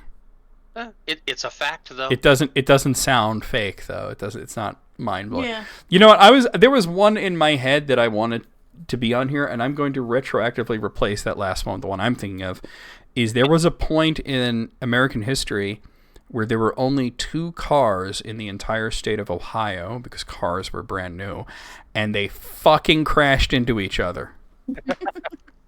That you know what? That sounds made up. I respect that. It's true, though. It's like the only 2 cars in the state of Ohio somehow ran into each other. Like, what are you going to say? Motherfucker came out of nowhere. Like, I didn't realize somebody else had a car. And what you say are, what are the odds? No, not Jupiter, Saturn, Jazz. All right, well, out of 30, 29, because that last one was whack. Yeah, agree. 29. All right, just unanimous 29s. Because that last one was whack. It wasn't just whack, it was whack. Whack attack. All right. Let's see. Okay. Can anybody find out? I'm just like throwing this out there. My mouse it's a Redragon Predator. The lights on it went off. When I cycle through the speeds, the lights come back on, but I can't get it to stay lit up. Like, it should stay like that. Is it going to stay like that and make a liar out of me now? I fixed it somehow by holding it up to the camera. Let's go to the list critics. I need it to be the rainbow. I like different colors. Let's go to the list critics channel and look at our submitted lists. I seem to remember we got some pretty interesting ones this time. Ooh, exciting. Did we get any Christmassy ones or No. holiday ones? I don't think so. We've been through all the holiday shit that I'm willing to go through at this point. Okay. All right. Evie. Well, Bort do be sending us some, and our first list is from Bort. Hey. It's 10 times the video game was better than the movie from the YouTuber Triple Jump. I can First think of thing, one already. is it X versus Sever? Because that's the first thing that comes to my mind. The Mummy Demastered. Oh, that's a dope game too. Right? Yes. Even the soundtrack to the video game is better than the movie. And I don't mean it's better than the movie's soundtrack. I mean it's better than everything that the movie did. Because that was the remake, right? The Yeah, Tom yeah. Cruise remake? Yeah, exactly. Yeah. And they made a video game out of it, which The Dark was Universe. yeah, which is like a Metroidvania, and it's just Oh, Dope. Dark Universe. number 10. They really thought they were going somewhere with that, didn't they? I have to Yeah. disagree with Triple Jump on this first one, because the first one is the Peter Jackson King Kong video game. Like, the game is okay, but it wasn't better than the movie. I thought the movie was good. It was yeah, and the game was fine. That one doesn't really stand out. Number 9 is Hulk. I liked the movie. The game is actually a sequel to the movie, Interesting. and it's a good game. I don't think it's better than the movie, but it's a good game. It's a lot of fun. You just smash things. Which one was that?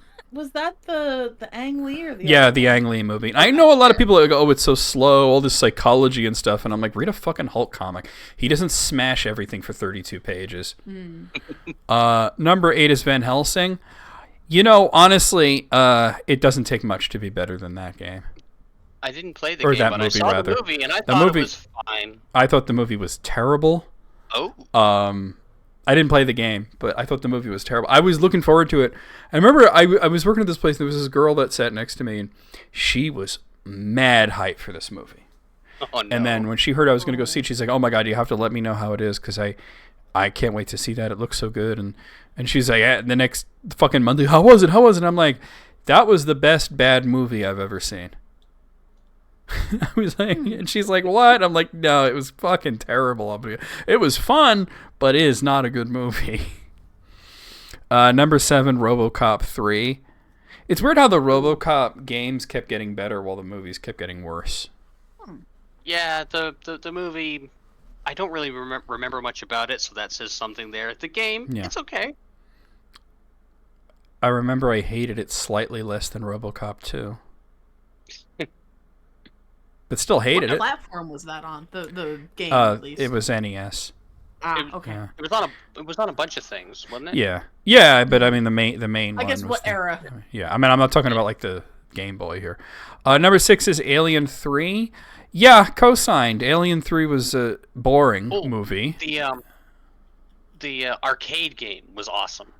It doesn't actually say which version of Alien 3 they're talking about, but whether it's arcade or Genesis or Nintendo, they were all decent enough games, better than the movie. Yeah. Number 6 is the Star Wars Episode 1 Pod Racer. Yeah. Yeah, that's fun. Yeah, agreed. It's funny because there was a game based on like the entirety of the movie for PlayStation that was not super good at all. Like it was really, really bad actually. Don't forget Jedi Power Battles for the GBA. The one. Maybe we should forget Jedi Power Battles for the GBA. Yeah, let's forget Jedi Power Battles for the GBA. Wasn't that the DS? Or maybe I don't know. It was the DS. Remember. Yeah, because it was like a port of an old fucking Dreamcast game. Something like it. Yeah. Number 4 is X-Men Origins Wolverine. I actually don't hate this movie, but the game is better. I'm kind of with you there. I thought the movie was fine. It was watchable. Yeah. It's a throwback to like a sort of like an 80s action movie or late 70s. But the game was dope though. I don't think I ever played the game actually. Number 3 is The Chronicles of Riddick Escape from Butcher Bay. Now, I mean, what's interesting here is that the movie is actually pretty good, but the game is better. Like people were like, "Oh yeah, the movie was pretty good, so I got the game." And holy shit, they didn't have to go that hard. Wow. Number 2 is Dune 2. I mean, what are they saying this is based off of? Cause yeah, wait a minute. This is based off of a book. Because there wasn't a Dune 2 movie when this came out, is what I'm saying. There's a Dune Part 2 now. Yeah, now there is. Yeah, Dune 2 wasn't based on the movie, according to Alice. Yeah, I didn't think it was, because it was like a resource management sim based off of the books. We'd probably need Triple Jump's little diatribe that they go into. I mean, it was a good game, and it may not have been based on the movie, but it was better than that David Lynch movie. And number 1 is GoldenEye. Once again, the game is great. The movie's great. Yeah. But the game is even better. Yeah. Yeah. A case where, good movie, great game. Yeah. I like that. Here's one from Almighty Santa, which is top 20 underrated video game soundtracks. Oh, okay. Interesting. You know what? I would like if some of these were actually bad games with like secretly good soundtracks. That'd be like Waterworld. What for Virtual Boy? No, the Super Nintendo game that it had a really, really awesome soundtrack. Oh, I don't know. Number 20 is Parasite Eve. It must be underrated because I don't recall ever hearing a song from Parasite Eve. Yeah, isn't it just like mood music? I guess. I don't know. Number 19 is Comic Zone. I've played this a few times and I don't remember any of the music. It sounds like every Sega Genesis with the in it. Number 18 is Xenogears. How are we saying that this is underrated? Everybody loves the soundtrack. Even people like me who hate the game love the fucking soundtrack. The soundtrack is amazing. I don't think that qualifies as underrated, Almighty Santa. Number 17 is Ninja Gaiden 3, The Ship of Doom. Yeah, nobody talks about this one. Yeah. It's I would say that one, if that one would be underrated then. Number 16 is Mega Man 9. I feel like everybody was hype on this game's soundtrack for like a little while, and then they basically forgot about it. I don't know why. There's some bangers on there that rival Mega Man 2. Absolute bangers on the sound. Like Tornado Man's theme is Hell yeah.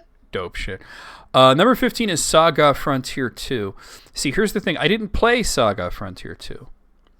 And the reason that I didn't play Saga Frontier 2 is because I played Saga Frontier 1. Ooh. And I was like, more of that? No, thanks. Oh, okay. No, thanks. But these Saga games tend to have really good songs, so... Number 14 is Popful Mail. I think Popful Mail's soundtrack is great. I just think most people don't know that there's a game out there called Popful Mail. Sega CD? Yep. Well, I mean, it was kind of on a lot of systems. It's just the Sega CD one was the one that we got. I knew it on Sega CD, yeah. Number 13 is Breath of Fire 2. Oh, that's a good one because I think nobody talks about the soundtrack in Breath of Fire 2. Do people still talk about the Breath of Fire games? Like... Mostly, boy, I wish Capcom would do something with that. Yeah. Yeah. And the guy that drew the art for a lot of them is really active on Twitter, and he posts a lot of art, most of which is like really horny art of like fairies and stuff. But then sometimes he'll post like new drawings he's done of Breath of Fire characters. Come on, guys, get me back in the game. Yeah. Number 12 is Brave Fencer Musashi. Absolutely, the whole game is underrated. I don't remember that one. PlayStation, right? Yeah, it was the game that everybody bought because it had a demo of Final Fantasy VIII. Oh, jeez.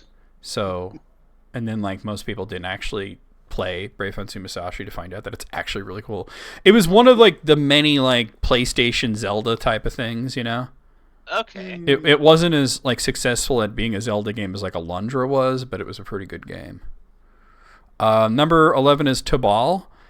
Yeah, that's a PlayStation launch title. Nobody remembers it. Yeah. Was that on the Saturn as well? No, I don't think so. Wait, I'm thinking of Astal, not Tobal. No, Astal was only on Saturn. Yeah. Number 10 is Twisted Metal 3. You don't really hear people talk about the music in Twisted Metal games. So there you go. I assume it's very metal. Yeah, I would hope so, right? Number 9 is Donkey Kong Country 3. Yeah, totally. Agreed. You know what? Sure. Nobody talks Agreed. about the third Donkey Kong Country game for good reason, but like the music's good. Well, I don't think there's anything particularly wrong with the game. I think it's just that everybody was playing Nintendo 64 when it came out. That's true. And also, was Baby Kong? I can't remember. Kiddy Kong. Kitty Kong. That's Kiddy Kong. What a It was him and what a Dixie. character. Yeah. Number... Oh, you know what? Do you know what Kiddy Kong was called in Japanese? What? Dinky Kong. That's better. Yeah. Dinky. Dinky. Number 8 is Lagoon. Now, this is rough because I played through Lagoon on stream and I don't really remember the music, so I can't say that I agree because it just doesn't... I don't remember the music. Bad sign. Yeah. I remember the actual game was like one of those, like, oh god, this is so close to being a good game, you know? It's like if they fixed a few things, it would have been great. Number 7 is Blood. Yeah, nobody talks about the music in Blood. Is that a PC game? Yeah, it was the same engine as Duke Nukem. I don't really remember much other than, hey, it's on the PC. Yeah, you were like this guy fighting cultists. Number 6 is Lunar Eternal Blue. I think it's because all the cool songs that people think of with Lunar are from the first game. That's the only one I really know. Yeah. Eternal Blue did have some bangers, though. Number 5 is Axelay. See, here's the thing. I don't remember the music. It was just like a bunch of symphonic. That's a shooter, right? Yeah, Konami made it. It was on the Super Nintendo. Yeah. I think most people just remember how cool the graphics were in that game. Oh, wow. Number 4 is Saga Frontier. So, yeah. There you go. Yeah. Number 3 is Sonic the Hedgehog 3D Blast. Sonic 3D Blast. Yeah, the music's decent. It's fine. Yeah. I don't know about underrated, though. Yeah. Number 2 is Pluck. With an exclamation mark? I think that he didn't write the exclamation mark, but I'm pretty sure there is one. Yeah. And number 1, wait, how is Final Fantasy IX soundtrack underrated? You're going to have to explain this to me, Almighty Santa. He's not in the chat right now, though. How is that underrated? It's rated. It's a Final Fantasy game. Man. Yeah. Like that's Like if you were gonna pick a Final Fantasy soundtrack from like the PlayStation to say is underrated, wouldn't you say like Tactics? Or altogether, Mystic Quest, perhaps? Yeah, well, yeah, that had some good songs in it too. All right, out of 20, I think there's some miscommunication about the meaning of underrated. 10 is where I'm at. say 13. I'm feeling FF9. Oh! Yeah, here's one from Bort. 7 terrible rewards for incredibly hard quests from a YouTuber named Outside Extra. Sometimes you just do some bitch-ass quest and the reward you get, you're like, really? Really? 50 gold. How many Zelda quests you'd go through hell and you're like, here's 200 rupees? That's what I was gonna say. You open up the credit, it's just some fucking rupees. Yeah, and you're like, I'm already maxed out. In Minish Cap, you get kinstones for so many quests. Fuck. Number 6 is Super Mario 64. Collect all 120 stars, and Yoshi shows up and gives you a bunch of lives. And you get a funny jump. Yeah, oh yeah, if you triple jump, sparkles come out of your butt. Yep. Oh, EBA just said that La Mulana's Hell Temple reward, the skimpy swimsuit. Yeah, I mean, yeah, but that's funny, though. You know what I mean? Yeah. At least that's fun, because you're like this middle-aged Indiana Jones type guy, and you wear this like skimpy swimsuit, like a bikini, womp, womp. You know. And there's a picture of it based off of this like jank PC version of Dragon Quest II that should never existed. Oh. Number 6 in Assassin's Creed 2. If you get all 100 feathers scattered across the map, you get a cape that maxes out your wanted level, making the game almost unplayable. What? Oh, you found all the feathers? Here's this cape that makes everyone want to kill you. That's awful. Congratulations, the game is now impossible. Yeah, like I don't want to like. Well, that I mean, hard mode. You don't have to wear it, but yeah.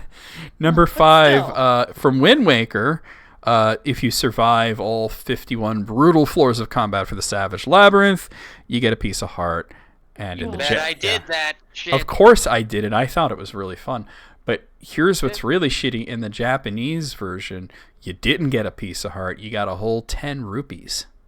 What? Only 10? No. They were clearly joking with that, but like. So where'd they get that other piece of heart? I guess somewhere else. Maybe it was just laying around somewhere else. I don't know. God, that's trolly. Ugh. The person you first found the game from actually cried when he finished the Hell Temple and saw that reward. Honestly, okay. If I played La Mulana, I didn't go through that, obviously, but if I did, I would have laughed my ass off. I would have been actually on the floor. Which is a good thing that didn't happen, because I didn't have the webcam when I did that, so you wouldn't have actually seen me on the floor. And if I'm going to be on the floor laughing, you might as well at least get to see it. Number 4 for Shadow of the Colossus. If you climb to the garden after 3 playthroughs for maximum stamina, you get a poisonous fruit that permanently reduces your health and stamina. That's just bad. So you've unlocked hard mode, I guess. Yeah. Number 8. Number 8. Number 3 for Dark Souls. If you defeat the dragon Calamite in one of the hardest boss fights, you get a ring that doubles the damage you take. Huh. Oh. See, now what? Those games were already hard. I feel like Bullshit. People who love Dark Souls are like, oh hell yeah. Yeah. You know what I mean? Because people be like beating Dark Souls with bananas and stuff like that. Bongos. So yeah.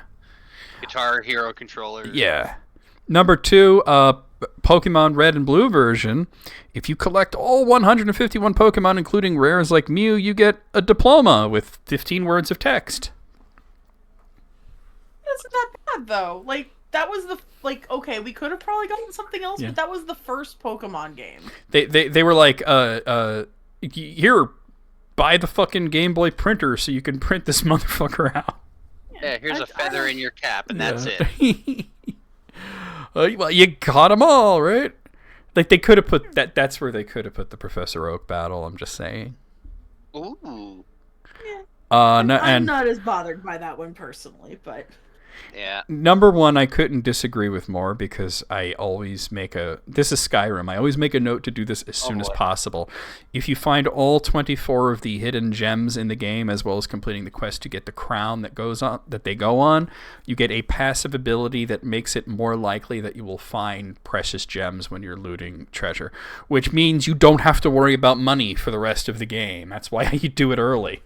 Why is this a bad thing? yeah. They're saying it's redundant after completing the quest. No, it's not. But yeah, Can you still do things with the gems? No, Can you sell them for money? No, you put them on the crown, and then the crown sits in the Thieves Guild headquarters. Oh, nice. No, I guess what I mean is like with the passive ability. Oh no, the gems that you're finding, like every fucking chest you open has like a diamond or an emerald in it. Yeah, okay, that's what I mean. Yeah. Like you get more. That's money. You've completed using them, and then you can just sell them. So there's still a use for No, it. It's okay. not So like... the gems that you find are like very special gems that only exist in certain places in the game. Okay. The gems that you get from the passive ability are like what you can sell in stores. They're not quests. Yeah. Right? So basically, like it just makes it so you don't. Yeah, if you're doing this at level 70 because you just found out about the quest, it's not that great of a reward. But if you're like me and you join the Thieves Guild right away and you work on this shit from the get-go, yeah, you're going to have a much easier time buying all the houses and shit. So out of 7, I'm going to say 6 because that last one I don't agree with. Especially that they put that as number 1. I'm going to say 5 because I still don't think that the Pokedex one is that bad. Yeah, I'm with at least 5. Okay, also from board is 7 jerks who tricked you into doing terrible things by a YouTuber named Outside Xbox. Look what you did, you little Like- jerk. Look what you did, you little jerk. Why are we were just quoting Home Alone today, huh? Yeah. Okay, so here we are. So number 7 in Assassin's Creed Rogue, the guy that we're talking about is the Lisbon earthquake. Victim protagonist Shay Patrick Cormac sent to retrieve a piece of Eden, unknowingly triggering a cataclysmic earthquake that destroyed Lisbon and killed thousands.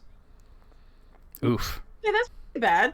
Yeah. Number 6 in Loom, this guy named Bobby Threadbare teaches Bishop Mandible the opening spell, which he uses to tear the boundary between life and death, unleashing chaos.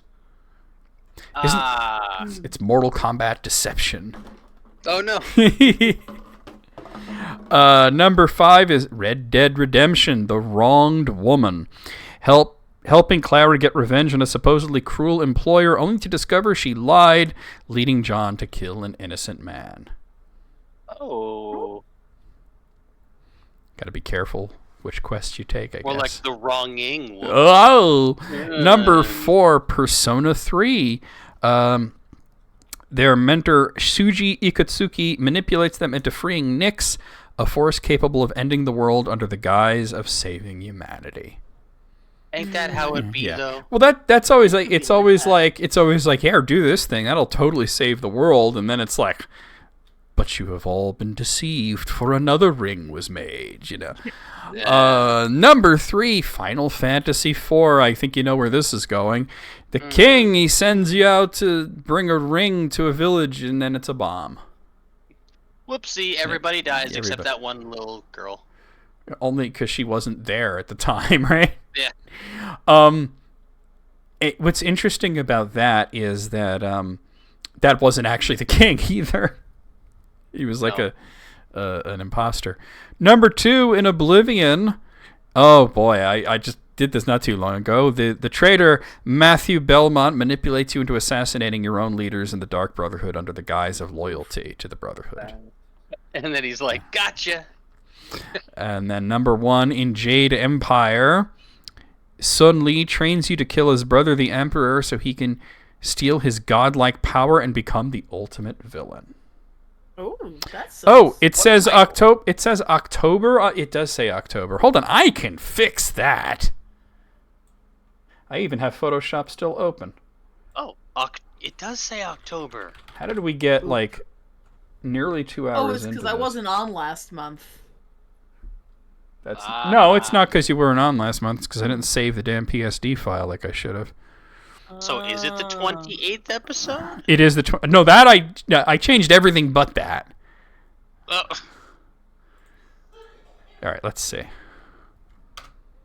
This should fix it. That didn't quite fix it. Here, wait. You know what? Let me give it a. We did this once before, and I had the same issue. Let me Change scenes. No, what I'm gonna do is I'm gonna save it as a different file name and then open that one. You know. Everybody get a Sharpie. Walk over to your screen. Yes, totally do that. Listen to Jesse, and if it doesn't turn out completely awesome, let Jesse know about that. Yes, please do. Okay, so I think what did I just add? A -1. There we go. I know it changed into Ryu from Street Fighter for half a second, but there we go. Now it says December. It's because as I was typing the dash, it disappeared and showed what's below it, which is Street Fighter 4's scene. Hadouken. Hadouken. Yeah, these are all jerky assholes and asshole jerks. I'll give it a 7 out of 7. Yeah, they're all. I'll agree with that one. Even 7.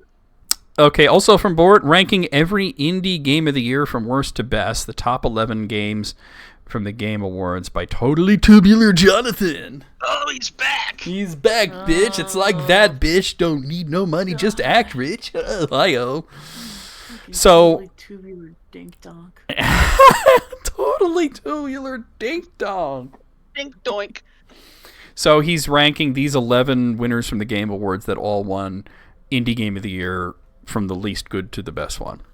So his pick at number 11 is Kenna Bridge of Spirits, which won in 2021. He is saying that it should have won, but it's still the least of these. Oh. So there you go. Number 10 is Inside, which won in 2016. He makes the argument that Stardew Valley should have won that year, and I would agree with that, actually. Wow. Yeah. Do they put any of the other? Yes. Oh, okay. Yes. I'm not going to read like every nominee, but he gives you what won and what he thinks should have won. Okay. Number 9, Stray, won in 2022.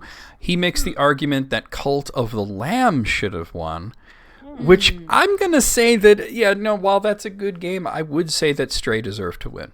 You do get to play as a cat. Yeah. Number 8, Sea of Stars, which won in 2023, and he does agree that it should have won. That is a great So game. I haven't played it yet. I hope you'll like it. Oh, I love The Messenger. So Okay. And then this is like a Chrono Trigger style game, Very so much so.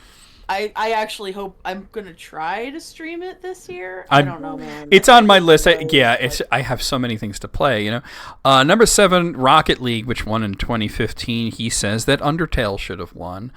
Oh my. And I do, I also disagree with that. Yeah. Because do you know what else was nominated? What? Axiom Verge and Ori and the Blind Forest. Oh my. Yeah, I think both Good of year. those are much better than both of those other two games. I like personally. Undertale a lot, but Indie fans ate well that year. oh yeah, that was a feast. Yeah, Undertale But didn't do Rocket- it for me, unfortunately. Rocket so- League, Oh. really? Yeah, I didn't. Rocket League? Come on. Yeah, Rocket Well, League's a I weird still choice. know people that play Rocket League. Yeah. Well. That's true. I do have a bunch of friends who are still really into it, but also like that's not what I would have put on like a best of the year Yeah. indie list. Number 6, Shovel Knight, won in 2014, and he does agree that Shovel Knight should have won. It's so good. And so do I. It's a class. I think that's a very good one. Number 5, Celeste. Celeste, he does agree that Celeste should have won, and so do I. Even though The Messenger was the same year, and that's tough. That's tough. It's close, but I would still give it I to think what Celeste. that just says is that there's been a shit ton of really great indies coming out. Yep. Number 4, Balatro, which is the most recent. That just won a whole bunch of awards at the Game Awards, and he does agree that Balatro should have won. So there you go. What kind of I game think is I've been that? living under a rock because I I actually Yeah. don't know. I don't know anything here. about I'm gonna look Balatro. it. Number 3 is Cuphead.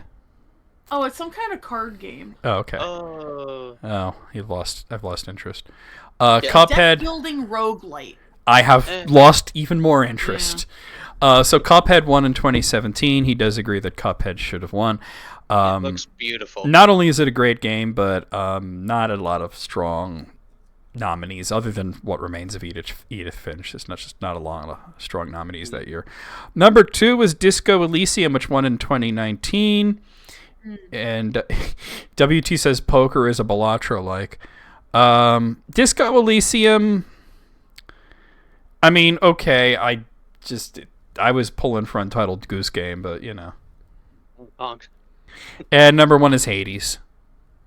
And since he's putting it at number 1, we can honestly think, yeah, of course he agrees with it. I mean, I'm glad Fall Guys didn't win. That's all I can say. Yeah. Oh, that was the same year. Yes. And I mean, and 2020, wasn't it? 2020, yeah. And Spelunky too, but still, Hades is probably more interesting than that, you know. Yeah. Okay, Totally Tubular Jonathan, you didn't totally fuck this up. Yeah. Not completely. Not completely. I mean, I don't agree with the Undertale thing, but yeah, out of 11, I'm gonna give you a solid 9. EB says Fall Guys had a moment. That is true. It did have one entire moment. Also from board, top 10 comic book characters ruined by retcons by a YouTuber named Top 10 Nerd. Oh wow! That's the name you chose for YouTube, Top 10 Nerd. I mean, that really shoves you into a specific pinhole there. You're definitely in a box there. Okay, so these aren't numbered or anything, but Spider-Man is on here. Which retcon are we picking? I mean, it does say, but they fucked up Spider-Man a few times. Specifically, this was the One More Day storyline where he was so insistent on saving his elderly aunt from being, having been shot that he gave up his marriage in a satanic pact. Yeah, what a weird thing to to Yeah, give well, up. I get why, though. They didn't do a good job of explaining it. It was because, because everybody was saying, well, she's going to die soon anyway. She's a million years old, and he's, but the thing is, that wouldn't be his fault. Okay. Because this dumbass sided with Iron Man in the Civil War and told everybody his fucking secret identity. Whoops. Yeah. Yeah, exactly. Really good idea for a story, really poorly written. Barbara Gordon or Batgirl, they decided they were going to throw her in the fridge in a major way. I mean, the Oracle thing was fucking cool, but it didn't have to be that fucking graphic to get there. Yeah. Just saying. Yeah, you could have cleaned it up a little bit. Let's put it that way. Or a lot. Yeah. Franklin Richards, he was a mutant, and then they decided he wasn't a mutant because they were really angry at the people who had the rights to the X-Men movies. Franklin Richards? Who was that again? Same thing. It's Mr. Fantastic's son. Oh. Same thing Richard. happened. Yeah, Richards, yeah. The tags on the streamers, I was just goofing off. This is related to a story I was telling them earlier. I have the big old bug as one tag, and is the new baby now as another tag. There's a Flaming Lips song called the big old bug is the new baby now, and had to do this weird story about dogs and stuffed animals and such. The Joker is on this list because of the reveal that there were 3 Jokers, but that was a standalone story that didn't have any impact on anything really. So then it's not really a retcon. Nah, not really. Yeah, it's like an extraordinarily specific retcon that is not technically a retcon. The big gold bug? I mean, yeah, it's the big old bug. Hal Jordan. Oh. Yeah. Because he's turned to evil was explained as possession by the Parallax entity. I actually like this because it was so weird to just see him just be like, haha, I am evil now. The bi-gold bug. There you go. Number whatever. The next one is both the Scarlet Witch and Quicksilver, who had very interesting backstories being Magneto's children, and then they decided they were pissed off at the people who had rights to the X-Men movies, so they changed that. What happened to them in I comics? don't like that. Some fuckery. I don't honestly know. Holly Robinson. I'm still angry about this. They made her so not only evil, but so petty that she ruined the Catwoman Batman wedding that had been hyped up for literal years, just because she was an asshole about it. Ew, I don't Yeah. like that. Who Yeah. is she? She's like Catwoman's like girlfriend. Oh, okay. Yeah. Like the whole idea was that she manipulated Selena into breaking up with Batman at like the last possible second, like basically at the wedding. Ah, dude. And everybody was pissed because the Batman wedding was like a major thing that people were looking forward to, you know? So, yeah. Oh no, I know he went crazy because of like Coast City, but the thing is that it was a little like he wasn't the only one affected by that, and he went just a little too crazy. You know what I mean? And yeah, the Guardians fucked up with the way they handled it and everything, but I'm just saying that they could have handled it a little bit better. We all go a little mad sometimes. Sometimes you just have one really bad day. Gwen Stacy, yeah, they revealed that she fucked Norman Osborn and had his babies somehow. I don't like that. And yeah, they just like, first of all, just the idea of middle-aged business moguls, supervillain having sex with a 15-year-old girl is gross. That's disgusting. And then the fact that she somehow has twins and carries them to term and gives birth to them, and nobody knows about it. Yeah, no. Plot convenience. Hello? Ugh. Don't like Huh? this. Yeah, they are. They aged the kids up to adults, and they became like little Green Goblin kids. It was bad. Also, they had to draw Norman Osborn having an orgasm. So the Yeah. artist No. that had No, to draw thank that you. probably needs therapy now. Power Girl. Yeah, they did a lot of weird shit with her when they wanted Superman to be the only surviving Kryptonian at one point, so she couldn't be his cousin. So at one point, she was Atlantean for some reason. What? Okay. No, Yeah. No. What's funny is Don't like they'll sometimes reference that, like, what happened when we thought you were Atlantean? She's like, we don't talk about that. And then for some reason, Quicksilver is on here again. Uh-oh. Okay. A second retcon. Oh, yeah, at one point they made it where he is an Inhuman. Oh, that Oh. bullshit. How could he be an Inhuman and his sister's not? Oh, that is confusing.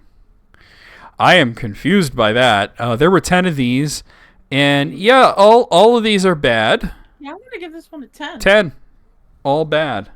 And Thank you. You know what? I'll give you some credit there. Oh, Donna Top Troy. 10, nerd. Yeah, Donna Troy has equally confusing. Also, Hawkman, equally confusing origins there. Here is one from EB Agent, or as their name is on Discord right now, Gubert Theophilibus.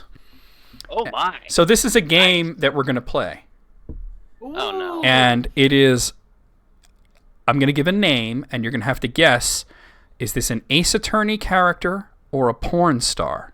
Oh shit. Ooh. Now, I asked them to put the answers under spoiler tags, but unfortunately the answers are like all in one message.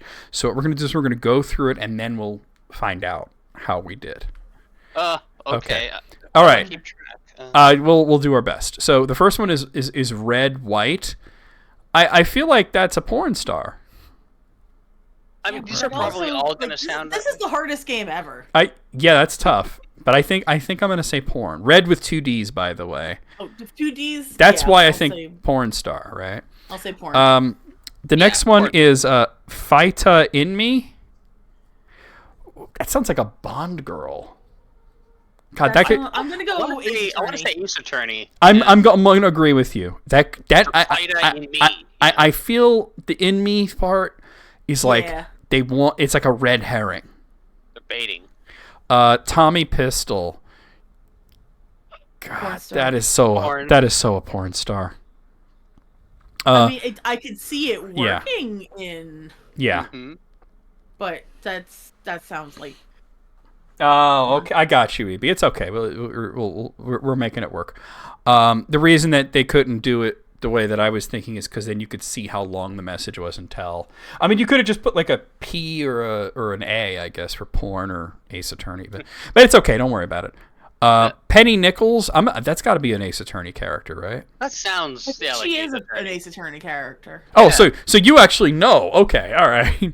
I've played a lot of the games, but I've back never- when they were released. I've never played these. Jessie Jane, that's got to be a porn star. That does sound. That's got to be porn star. because it's not clever enough to be Ace Attorney, and it just sounds like, "Hi, I'm Jessie Jane, Yeah. the girl next door." Like somehow I'm next door to every guy who's horny. Eve Sin with two. Oh, that's you know what? If it was Sin with one N, I would think porn, but with the two N's, I'm saying that's Ace Attorney. Thinking Ace She knows Attorney. a porn star. Yeah. Oh, That one gives me porn vibes. porn vibes. Oh, I'm sorry. It's Eva, not Eve, but either way. Ava? Yeah. Lotta Hart is number 7. I think that's an actual Ace Attorney character. Yeah, I was gonna say I think that's Ace Attorney. It has to be. But it sounds like a porn star too. Well, that's the point, right? Ginger Vitus. That has to be an Ace Attorney character because if you're a porn person Yeah. and you named Named yourself after Ginger bad breath. Vitus, like a gum infection, who's gonna watch that? There's twisted shit. I want to say I'm gonna go rogue and say porn. Oh, That's going. balls. Okay, Lucy Lips. That's got to be an Ace Attorney character because it's like loose lips. Loose lips, Yeah. sink ships. Yeah. Yeah. Yeah. And this next one is Lay, then the initial D, and then first, like Lay? Lady First. I'm saying that's. gotta I be a feel like these are all Ace Attorney characters. Number 11 is Mackerel. like the Mac? fish. Like, Girl. yeah, I feel like this is a red herring, a red mackerel, so to speak. Like they, Get it? like Hey, they red want me mackerel. to believe it's Ace Attorney, but I'm gonna say porn. Prawn. Yeah. And the last one is April May. Okay, that's a porn star. I know who April May is. So Oh, well then, I okay. think Porn. that might also. wait, I don't know, man. I mean, That one's giving me weird vibes. it could be both, but I Could be both. I mean, that's the I point of the just whole list. want to They both say could be I've both. seen that name on a website that rhymes with Mornmub. Okay. Could be both. Could be both. It could be both, but let's see. All right, so the answers are Red White is Ace Attorney. Oh, shit. We We got said that that wrong. before. Yeah. yeah. Feta in Me, Ace Attorney. Yay. Tommy Pistol is porn. Yay. Penny Nichols is Ace Attorney. Yes. Yeah. We're nailing this for the most part. Jessie Jane is porn. Prawn. I know Yay. it. Eva Sin is porn. Okay. Oh, I We thought it was were split on that one. Yeah. Lotta Hart is Ace Attorney. Yep. Ginger Oh shit! I think Ginger Vitus is porn. no. I knew it. No. Oh, I hate that. The rogue answer.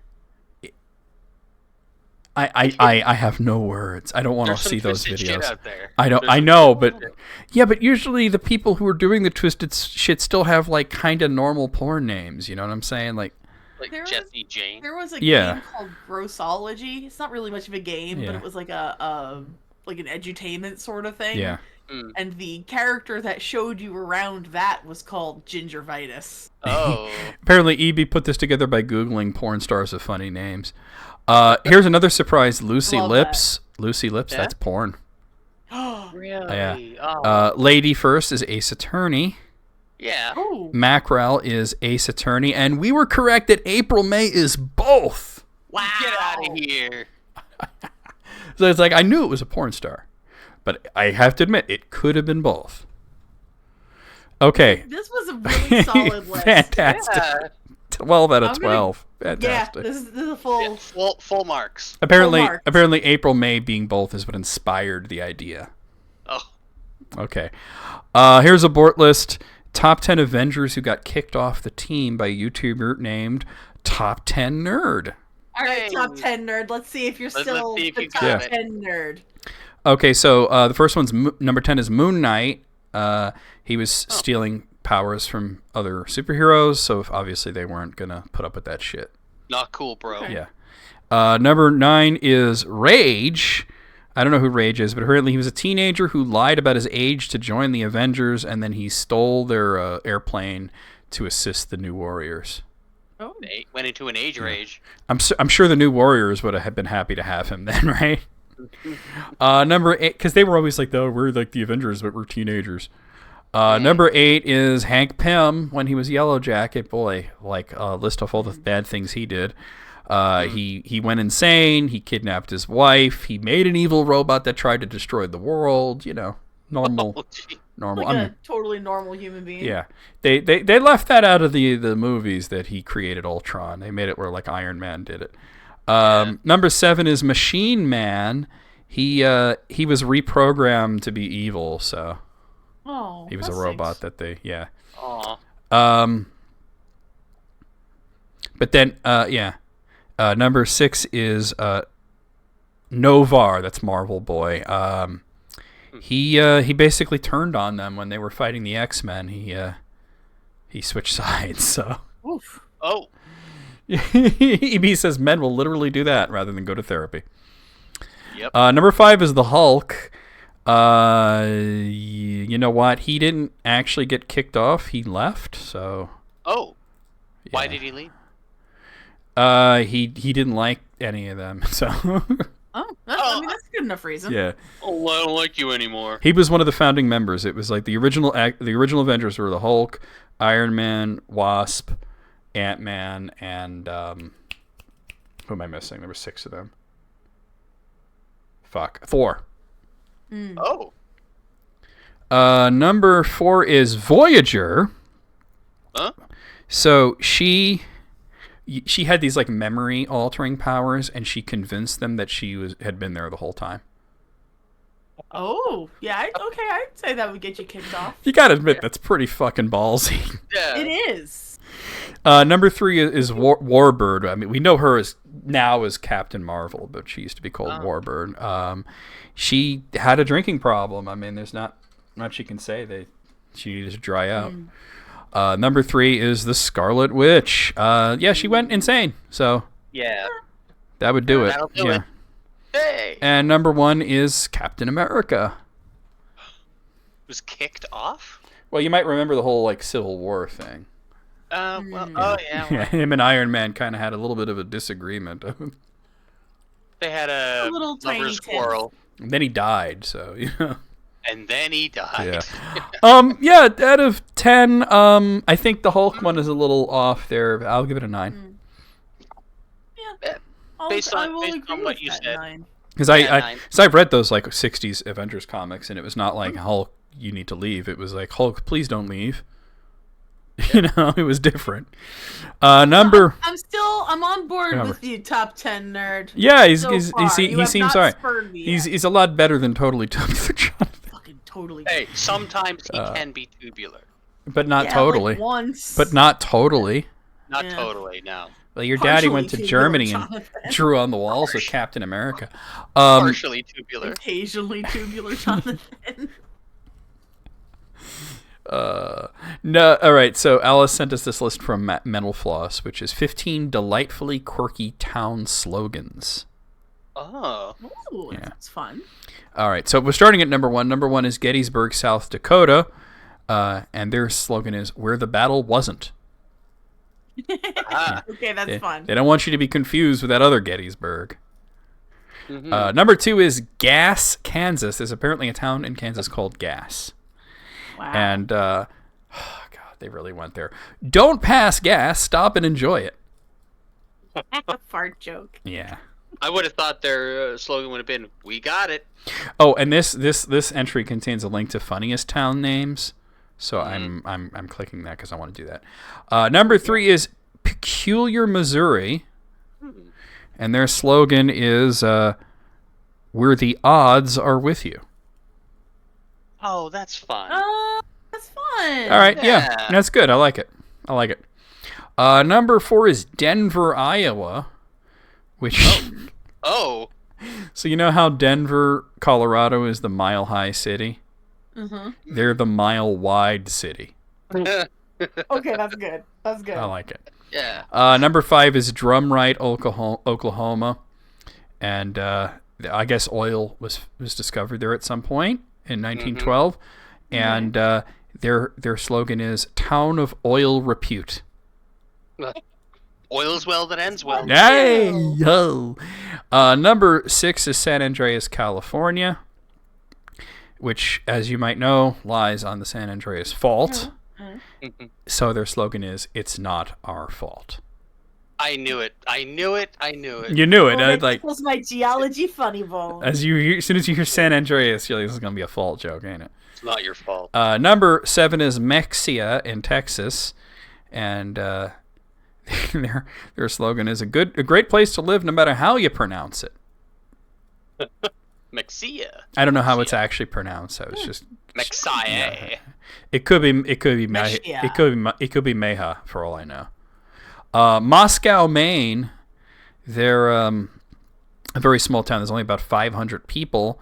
So it's by a dam. This is important to know because their slogan is "Best town by a dam site." Nice. Number 9 is Lake City, Iowa. There's no lake there. It was named for a creek, which is called Lake Creek. Okay. So their slogan is "Everything but a lake."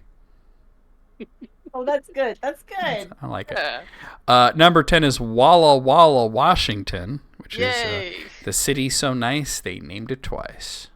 Oh, wow. Really? Yeah. That's so fun. Number 11 is Eaton Rapids, Michigan. So apparently they're the only town in the world that has that name, and their slogan is "Welcome to the only Eaton Rapids on Earth." Cool. Now imagine if you Are they wrong? found a town and called it that just to spite them, you know. Ooh.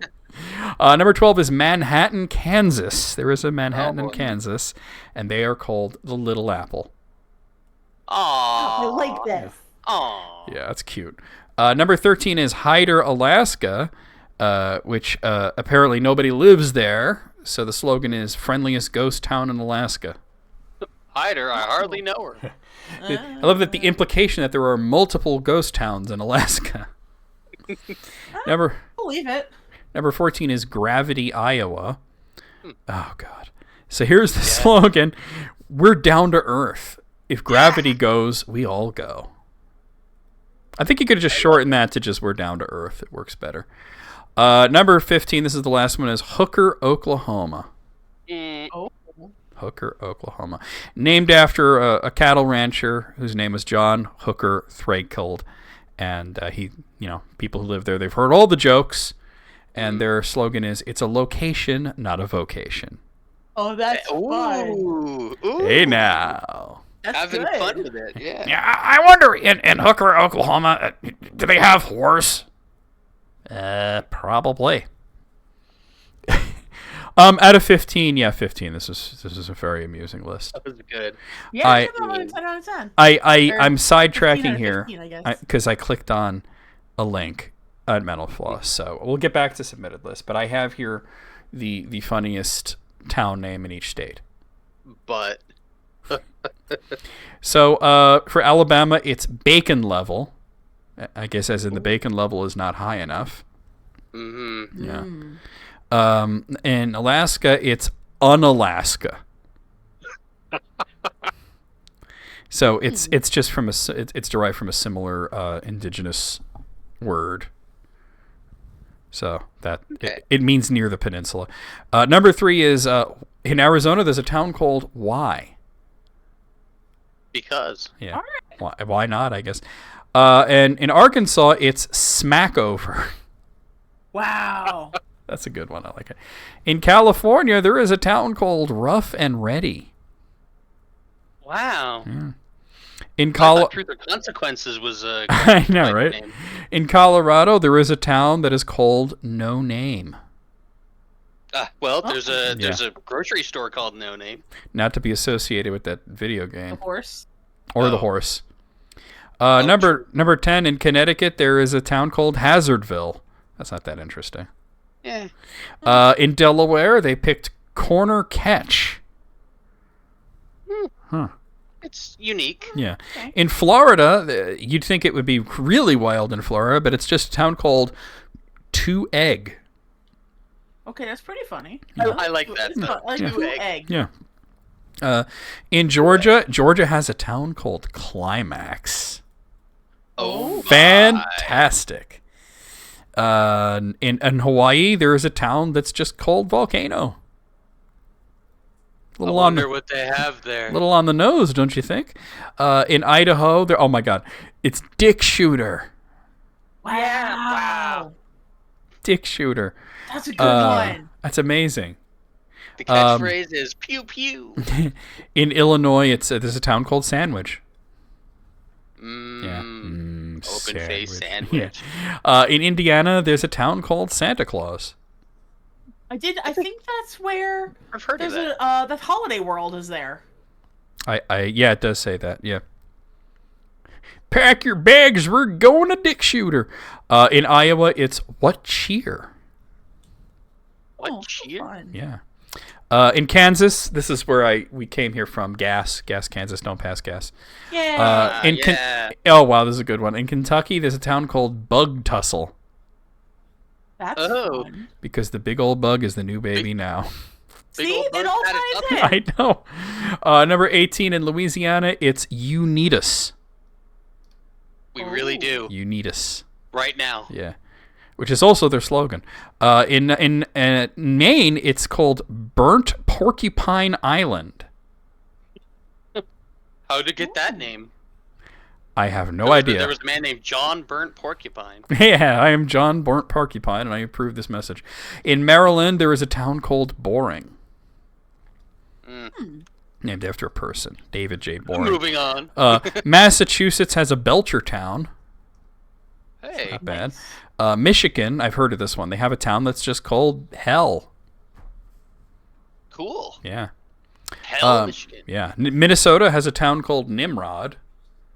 I've heard of that. Yeah. Which, by the way, calling someone a Nimrod used to be a good thing. Yeah, because it was like the biblical Yeah. hunter, right? Yeah, until Bugs Bunny used it sarcastically. Yeah, And then- Nimrod. Yeah, Bugs Bunny used it sarcastically, and thus everybody started using it as an insult. Mississippi has a town just called Hot Coffee. I'm just thinking of Grand Theft Auto now. Yeah, I'm thinking of the mod. Yeah. Missouri has Butts. And also there's a town called Butts. Montana has a town called Prey, which is, I guess, what That you sounds probably like do to get out of there. Now, do you mean pray, like pray to your god? Yeah, with an A. Yeah. Yeah, imagine you're like, welcome to hell. It's the nicest little town, right? Nebraska has a town called Magnet. It's not that interesting, but okay. Very good. Nevada has a Jigs.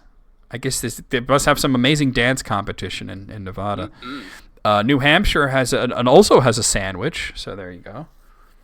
Man, so many. Wow. New Jersey, Elise, this is your home state here. New Jersey has Where a are they town called Love Ladies. I've been there. Hey. And Love It's Ladies down the shore. is named after a man whose name happened to be Thomas Lovelady. Okay, that I didn't. See, here's Yeah. the thing. I thought they were going to go with Buttsville. Maybe that was low hanging fruit. Yeah. Buttsville? It's a Buttsville. There is indeed a Buttsville, New Jersey. Oh, that's great. New Mexico has a Candy Kitchen. That's pretty cool. That's fun. New York has a Never Sink. I don't agree that that's the funniest town name in New York because there is a town in upstate New York, and I have to be careful how I pronounce this because it's called Coxsackie. Oh yeah, that's a good one. Coxsackie. Coxsackie. Well, there's an X in there. Coxsackie. Number 33. North Carolina has a Why Not? I guess to pair with the Y from earlier, right? Why not? Yeah. North Dakota has Cannonball. That's fun. Cannonball Run. Why? This is fun. Number 35. Ohio has a Knock'em Stiff. It's Knock'em Stiff. It's all one word. Ooh. Knock'em Stiff. I never even heard of that yeah. place, and I lived there. Well, there's a lot of towns in Ohio. Oklahoma has Gene Autry as a town. Oh. Did they name it after him, or did he Yeah. name it after the town? Yeah, no, he was there once, so yeah. He moved there. It was a town called Berwyn, and they renamed it to Gene Autry. Oregon has a Zigzag. That's pretty interesting. That's fun. Pennsylvania, we do. There's a million of these. I mean, what are we gonna I'm go from with? Pennsylvania, and obviously I think of Intercourse because we have a town called Intercourse. But they chose Blue Ball, which is fantastic. Oh, that's a good one too. Yeah, named after the Blue Ball Hotel. That's where that's not far from that big Amish buffet. Well, it's in Lancaster County, so yeah. Yeah. Yeah. And it is honestly really close to Intercourse, so. It is. They're all. So just the fact that. Like Amish Wait, names. but I'm just saying, Intercourse is 10 miles south of Blue Ball. Think about that for a moment. Oh, that's amazing. God, I love that. It almost made it to Intercourse, I but know. you got Blue Ball. Exactly. Yeah, we were heading to Intercourse, but we had to stop for gas in Blue Ball. Rhode Island has a town called Woonsocket, which honestly just sounds like some like weird 4chan slang for like a butthole. Like, pop me right in the woonsocket. Oh no. Eat your womb socket. Yeah. South Carolina has Ketchup Town. Ooh, Oh. ketchup down. South Dakota has Mud Butt. It's Mud Ew. Butte, but still Mud Butt. Come on. Ew. Okay. Gross. Yeah. Tennessee has a town that's called Difficult. Fair. Yeah. Easy to pronounce. Oh my God, Texas wins. Texas has a town called Ding Dong. Ding dong. Everything's funnier in Texas. Ding dong. Wait, Ding Dong is in Bell County. Fuck off. No. That can't. Wow. They knew my what God. they were about. Oh. Ding dong, ding dong. Okay, Utah has what? Utah has a town called Mexican Hat. Okay. Like the I dance. mean, that's fine. WT is from Utah and says they have a beaver in Utah, and there's a gas station stickers that says "I love beaver." Delightful. Yeah. And he's been to Mexican Hat. Vermont has a town called Satan's Kingdom. Wow. Oh my god. That sounds like That's a so- Vermont kind that's of thing, you know? Wild. Virginia has Bump Ass. Hey, Matt Damon. I feel like I've been through there. Bump I Ass. don't, It's I don't apparently- really want bump ass. According to this, it's pronounced Bumpus. No, it's not. But let's They're be real. wrong. That's fucking Bump Ass. Washington has a town called Twisp. That's fun. Yeah. What does that mean, Twisp? Apparently, it's the sound a wasp makes. Oh. West Virginia has a town called Lick Fork. Yeah. That's pretty funny. Wisconsin has a town called Bosstown. Eh. Eh. And finally, Wyoming, there's a town called Recluse. Oh. Okay, out of Strangely sparse. out of 50, I'm gonna go with 40. I was going to say 41. 42 here. Oh, we're just counting like Difficult. one of those whack discords that have a counting channel. Uh-huh. Really? I still think it should have been Buttsville for New Jersey. But Like, I mean, you're from New Jersey. You know New Jersey better than these Yeah. people do. I'm assuming. they have mean- a great hot dog place. So you can get a wiener in Buttsville. You absolutely can. Nice. Oh, Okay. So. Okay, here Alice also sent me another one from Mental Floss, which is linguistic siblings, 14 pairs of words with surprisingly shared etymologies. oh. Oh, okay. Okay. Now, okay, so this is... Oh, okay, I was going to say, wait a minute. So the first are disaster and asteroid. Oh. Yeah, disaster and asteroid. So, disasteroid. disaster was a word that Shakespeare invented. And Cool. it comes from dis, which is bad, and astrum, which means star, which is the root of asteroid. So there you go. I'm all about this, by the way, because this is very much my shit right now. Galaxy and lactose. What? Yes. The Milky Way. Yeah. So Oh. that's exactly it. Yeah. Galaxy comes from the Latin word that means Milky Way, and of course lactose. He used the person who discovered the natural sugar in milk called it lactose after lac, which is Latin for milk, and us is glucose. So Oh. star Very cool. star sugar. Also asterisk is in there because asterisk means little star. Oh. Yeah. Oh, that's why. Which also ties it in to Disaster and Asteroid. Yes. Yeah. Yes. Hey. How is that? The next one is company and pantry. So a company comes from com, which means together, and it basically means to share bread, to share company with somebody, and a pantry is where bread is stored. Oh, Pam. Oh, okay. Exactly. So it all goes back to Pan from the French root. Pan. Pan. This is bread. Sarcasm and sarcophagus. Whoa. Okay. So, sark is flesh in Greek. So you obviously sarcophagus is where flesh is flesh eater technically, where flesh is held. But sarcasm in ancient Greek meant tear flesh like dogs, which is that biting nature of using sarcasm. Ah. So there you go. Wow, prophetic. Passion and passive. I mean, they pretty much mean the opposite thing, right? The Latin root here is poti, which means suffer. So passion is suffering or enduring, whereas passive is capable of suffering or feeling. Capable, but... Yeah. Candid and candle. Ooh. Candid You're and on candle. Candid. So the Latin candor means to shine or glow. Obviously, you could see where candle comes from there, right? But then you might wonder about candid means white or bright, and it came to mean unvarnished truth. Oh. So that's Very where that candid, comes from. yeah. Yeah. Here's a good one: mussel and mollusk. And often delicious. mollusks are often called mussels, but we're Yes. talking about not that The kind, other like muscle, like like muscle, Like in your body, not Yes. in like my like we have to muscle. pump you up, Yeah. So it comes from musculus, which means little mouse. Oh. Yeah. What? So so mollusks is sort of like the soft mouse-like creature inside the shell, I guess. And the muscle, and then muscles rippling under the skin, like a mouse moving under a carpet. That was sort of the idea there. Okay. Sometimes languages are just stitched together, Muscled together. Now here's two words you'd never think were related: navigate and nausea. Oh. Yeah. So they both have the root now, which is Indo-European. Like nautilus, it means boat.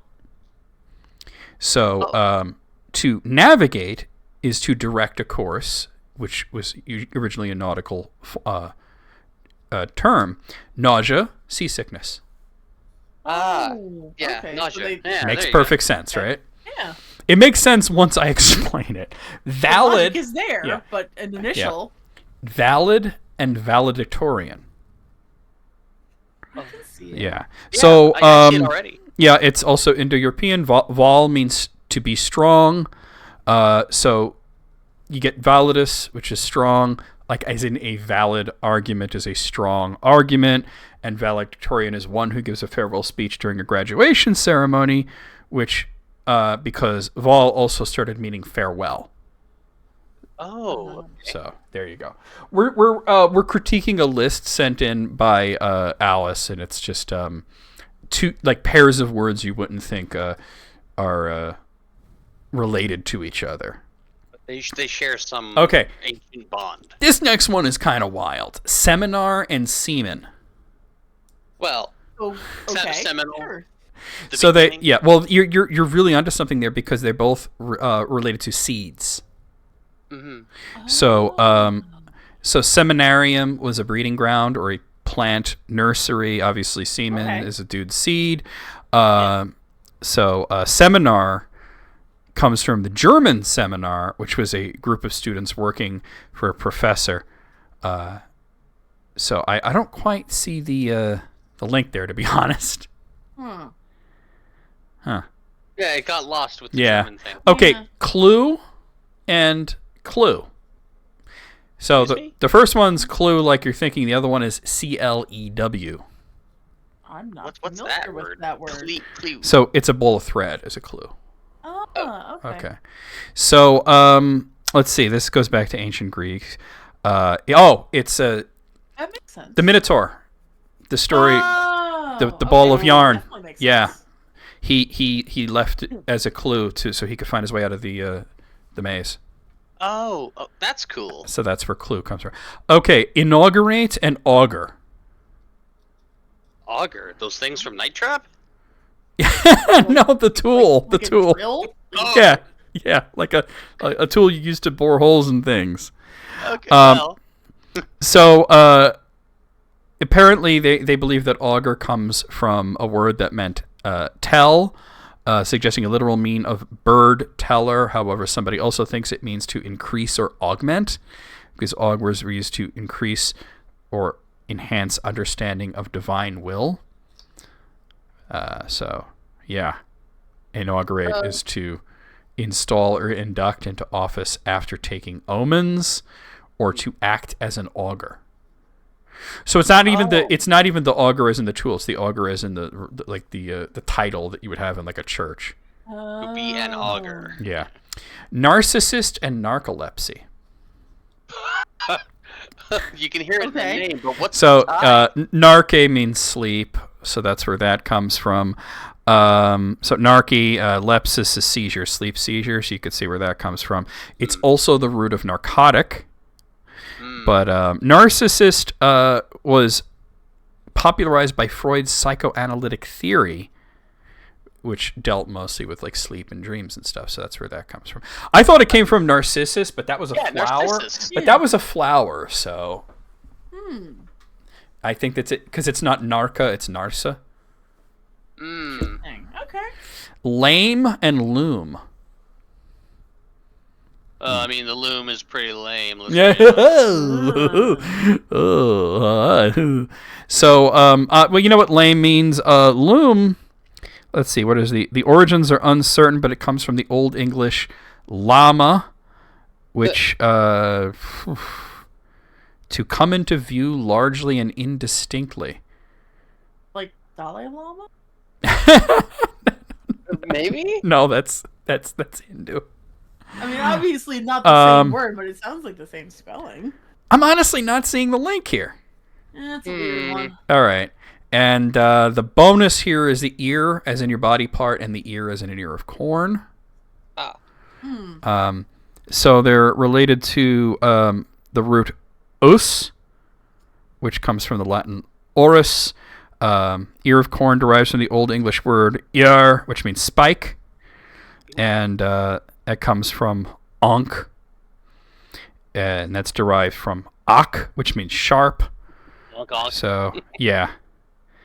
This one's just a coincidence, is what they're getting at. It just keeps going and going. Yeah. And going. Well, I mean, you can follow languages all the way back. I mean, Of course. yeah. Some of these I didn't. There were like 2 or 3 of these that I really didn't see the link, even when it was explained. So there were 14 of them, not counting the bonus. There was another bonus I didn't want to do. It was silhouette and silence. Out of 14, I'm going to give it a 10. Because I think Me 10 too. of them Yeah. were super fucking interesting. And then there were a bunch that were just like, You're like, I'm not. We're stretching a little thin here. Yeah, it's like this could have just been a top 10 list. Okay, Almighty Santa was talking about this on a stream. He wants to rank all the Star Trek movies from worst to best. And I know you're not here, Almighty Santa, because I want to yell at you a little bit. Uh-oh. Because how have you done this? So there's 13 Star Wars movies, Star Trek movies rather, and yeah, big difference, big difference. Can't make that mistake. For some reason, he says that the worst one is Undiscovered Country. Sorry. I short-circuited. That is some like fucking like Klingon propaganda right there. He's got some brass ones right there. Why don't you like? I want him to be in the chat, not only so we could yell at him. I want him to explain why he doesn't like Star Trek 6. That one kicked ass. A lot. Yeah. Like after, and especially after 5. Yeah, 5 was bad. My brain is like kind of melting right now. Yeah, I don't understand that. How is but that? Like Is the list upside down? It's not, because then the rest of it doesn't make. Oh, he is in here. Wait, you may have mixed up 5 and 6. 5 Really? is okay. That makes sense because you have Star Trek V: The Final Frontier at number 7, and no, that movie sucked. Yeah, Final Frontier was the one. And the even numbers are the good ones. Is that how that usually works out? It's not really true. No, just It's not at really first, true. But well, you know. Not even, to be honest with you. Okay, so we're gonna assume that he's mixed these up and that that this is actually Star Trek V: The Final Frontier. Yeah, there's only one good scene in the whole movie, and it's like when Bones talks about his dad. That part. I like right after that though, when Kirk is like, "I want my pain. I need my pain." Yeah, well, that's the same scene. That Oh, scene. the That whole- scene. the Yeah, whole that thing. scene. Okay. That scene is gold. Everything else is trash. Yeah. Number 12, Star Trek Nemesis. Yeah, that one wasn't I great. wanted to like it. Tom But- Hardy was in it. I like the characters. Yeah, Tom Hardy was actually really depressed because he thought that was going to be like his big breakout role. Oh, bummer. Well, he did fine. Yeah, number 11 Eventually. is Voyage Home. Yeah, a lot of people like this one because it's like funny, and I will admit it is funny, but as a Star Trek movie goes, Yeah, the story's a little meh. Eh. You know, time travel. I mean, fun. I could quote it. I mean, these are not the hell your whales, you know. Okay, computer. Double dumbass on you. Yeah. Star Trek Beyond is number 10. Eh. Were you sleeping when you saw it? Because that movie kicked ass. Yeah, Beyond was sweet. That- I didn't see that one yet. Beyond was so good. It's the most recent one. Yeah. Okay, I haven't seen that Yeah. one. I like the Okay, Coen movies. so the trailer for it did not do it justice, so a lot of people were like, "Oh, this don't look that good," but God, it's awesome. Mhm. Like they understood the assignment when they made Beyond. Star Trek: The Motion Picture. I mean, here's the thing. I actually like this movie, but we're at the point where they're kind of like all good. So Well, I thought one was. Yeah. I don't know. It We could have just- moved a little bit faster. we just watched this on Discord just like a couple of weeks ago, and I think it still holds up. I think it's really good. First Contact is right after. I would actually think that First Contact would be higher up, I would put that one Yeah. higher, personally. but yeah. Then The Final Frontier, which we're assuming that's mixed up, so it should be Undiscovered Country. Undiscovered Country, yeah. Yeah. Insurrection at number 6. Yeah, that one. Nobody liked it when it came out except for like me. Now everybody was like, "Ugh, it's just like an episode of the show," and I'm like, Is that That's bad? why it was good. yeah, that's why I like it. That's why I like Star Trek Beyond, because it felt like classic Star Trek. Mm-hmm. Like, come on. Number 5 is the movie that's just called Star Trek. Yep, that one kicked ass. Wait a minute, hold on. Are you saying Into Darkness is the best of the Kelvin trilogy? Oh, that's ballsy. That's, I don't know if I agree with that assessment. I liked it, but that's spicy. Mm-hmm. The next one, he says Star Trek: The Next Generation. I think he means Generations. The next generations.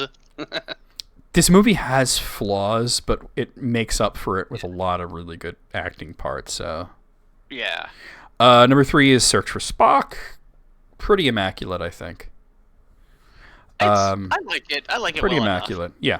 Then Generations, the one with the Borg Queen. no, that's First Contact. First, Okay, yeah. thought so. Generations was the one with what's that fucking Malcolm actor? McDowell? Yeah, Malcolm McDowell was the villain. Okay, all right. The only part that I didn't like is that like he kicks Picard's ass somehow. Yeah. Eh. And then Kirk shows up and beats the shit out of him like he's not Okay, old as that's fuck. what I remember. Yeah. It was fun. Into Darkness is number 2.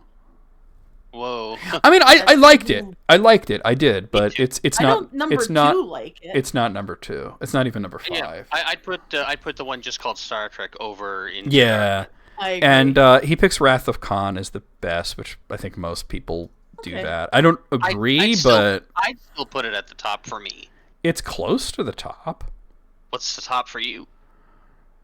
Undiscovered Country, to be honest with you. It is pretty good. That's the one I like the best. Hmm?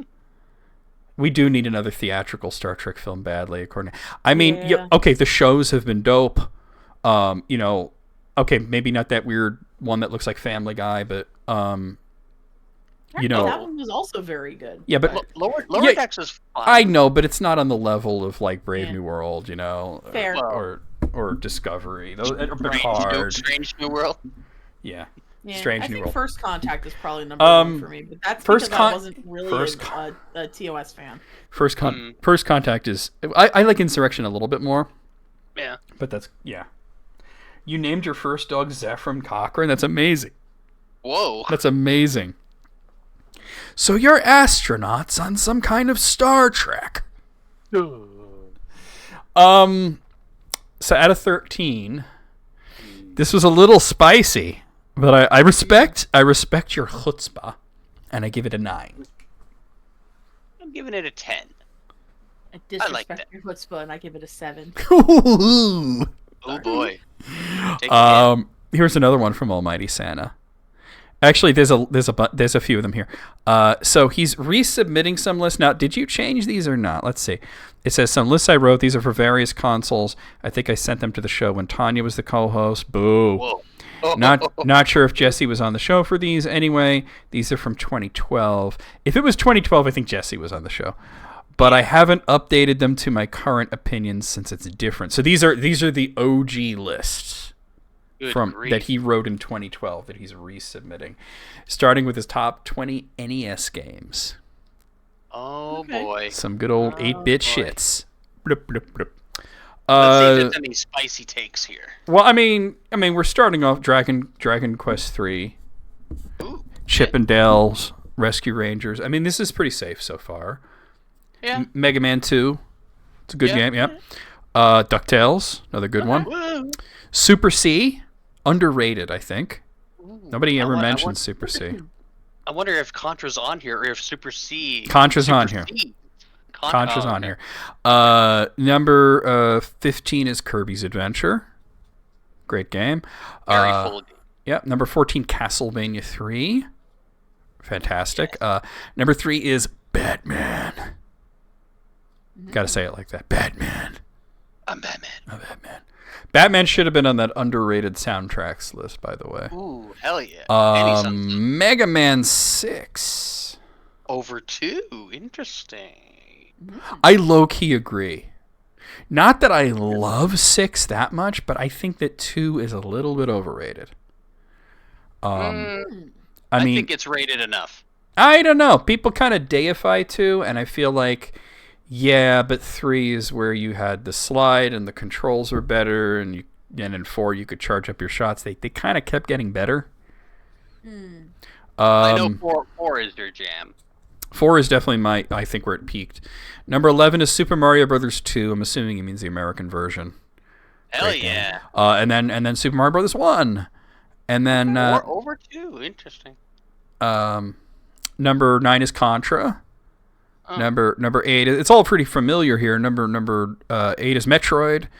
Number 7 is Dragon Quest IV. Number 6 is Ninja Gaiden. Ninja Gaiden. Yep. Number 5 is The Legend of Zelda. Number 4 is Mega Man 4. Okay. Number 3 is Crystallis. I feel that's at least a little bit spicy. Yeah, there's some heat. I'm not such a fan of Crystallis, but I will say, yes, a lot of people like this game. But really, number 3? Well, Above Zelda? Number 2 is Final Fantasy, and number 1, I mean, you could probably guess what it is. It's Super Mario Zelda Brothers 2. 3. No, it's Super Mario Brothers 3. oh, 0 out of 10. Yeah, I agree with WT that the best thing about Crystallis is the music. You're not really giving it a 0. Come on. Out of 20, 18. 12. 12. Yeah, I don't agree with a lot of them. Sorry. 12? I disagree. That's Frankly, I have not played a lot of these. That's a lot of but- disagreeing, son. Yeah, I disagree with, I don't know, I guess 8 of them. 12. Well, Metroid, that high? Yuck. Wait, what's Play wrong with that game. Metroid? Play that game again. It's archaic as fuck. I played it like last year or so. Eh. Eh. I played Zero Mission, and it's way better. I think Zero Mission holds your hand a little too much. Not for me. And some of those Shine Spark puzzles are bullshit. And Zelda 2 isn't even on the list. Okay, I will agree that Zelda 2 should be on this list instead of Crystallis. Granted, I'm. But here's the thing. very Here's the thing. There's some favorites that I could name that are not on the list that should be. It's a But- very. But I'm being it's very biased right now. yeah, obviously you are. But the thing is, that's the nature of it. This is his favorites. Yep. All right. Well, Elise, what is your number here? 16. Okay. Just because there's games Whoa. that I haven't played, Okay. so I can't rate them. Yeah. Also, his top 20 Sega Genesis games. So wow, we're starting off strong here. I mean, wait, is the list upside down, Almighty Santa? That Sonic 3 is number 20? Whoa. That's like Maybe he's not much of a Sonic fan. yeah, but that's the best Sonic game on the system. Wait, hold on. Well, okay, he has Knuckles as a different game. Okay, so actually, yeah, all right. Yeah, there's not a lot of Sonic on here. All right, now, number 19 is Aladdin. That's a decent game. It's I like one it. of the best licensed games, yeah. I wouldn't go that far, but it's good. On Genesis, sorry. Number 8, I still wouldn't go that far. Okay. Number 18 is Shining Force. That's a good one. Eh. Number 17 is Toe Jam and Earl, which I'll say it again. I would like this game if it ran at like more than 3 frames a week. It does. It's a fun fucking idea, but it's rough. Yeah, you can tell it's American made. Number 16 is Golden Axe 2. I mean, I'm not much for Golden Axe, to be honest. I think those are fine Yeah. games. Number 15 is Sonic and Knuckles. So there you go. Number 14 is Rocket Knight. I think he means Rocket Knight Adventure, right? Yeah. There's only the one. Because the other one was Sparkster. Number 13 is Beyond Oasis. Yeah, good game. Like it. Yeah, that's a good one. Then number 12 is Sonic the Hedgehog. So you're saying that the Sonic 1 Wow. is that much better than Sonic 3. That's what I don't get. See, I like Sonic 1 more than Sonic 3, but I know Sonic 3 is better. Yeah.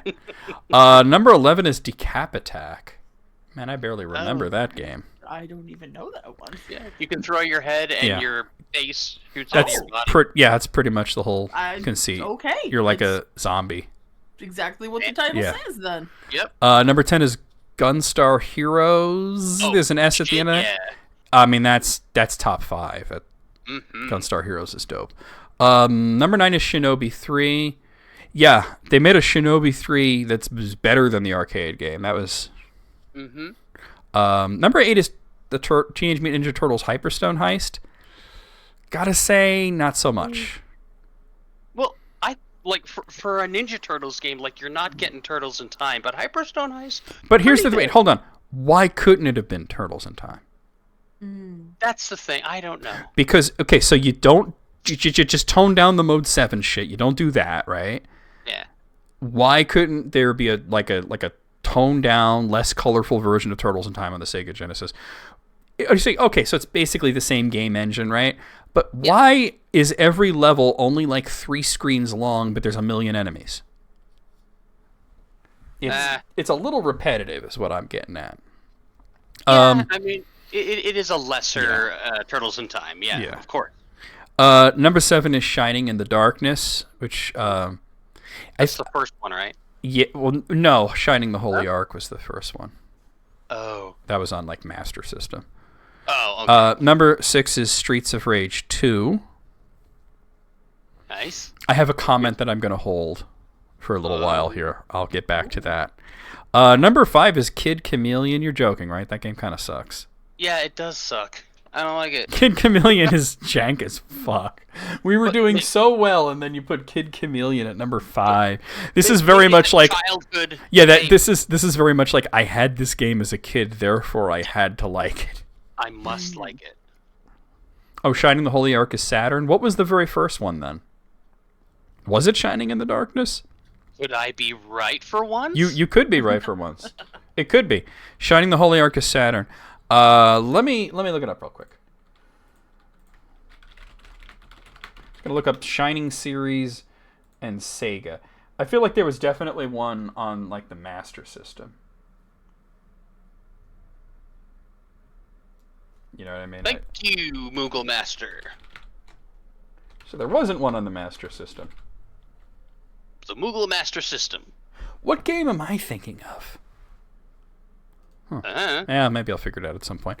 So here's number 4 is, this is where I have to make my comment. Number 4 is Streets of Rage 3. Oh. Nobody likes right. 3 more than 2.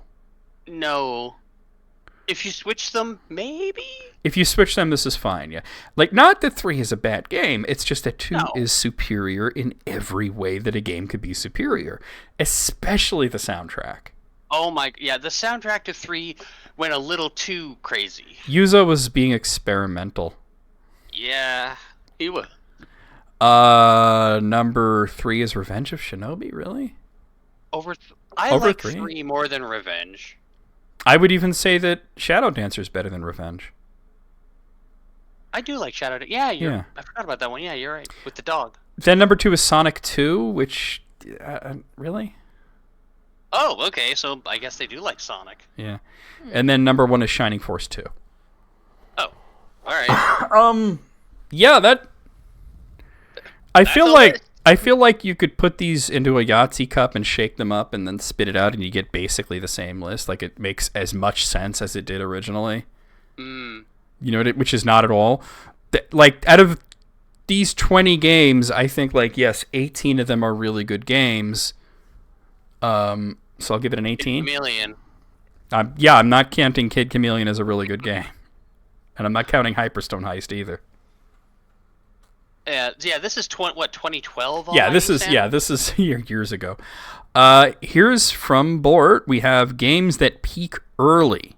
20 games that peak early from Totally Tubular Jonathan. I can think of one off the bat. Sonic the Hedgehog 1, Green Hill Zone, Great Zone, and then it just kind of afterwards. I would say That's that about... sweet. Honestly, I would say that about Sonic 2. Yeah, Emerald Hill. You get to that fucking Metropolis Zone, and it's like you're getting your asshole punched. Yeah, Metropolis Zone does suck. Okay, so yeah, these aren't like numbered or anything. So these are games that are just good out the gate, and then they kind of fizzle. Meh. Starting with Need for Speed Underground 2.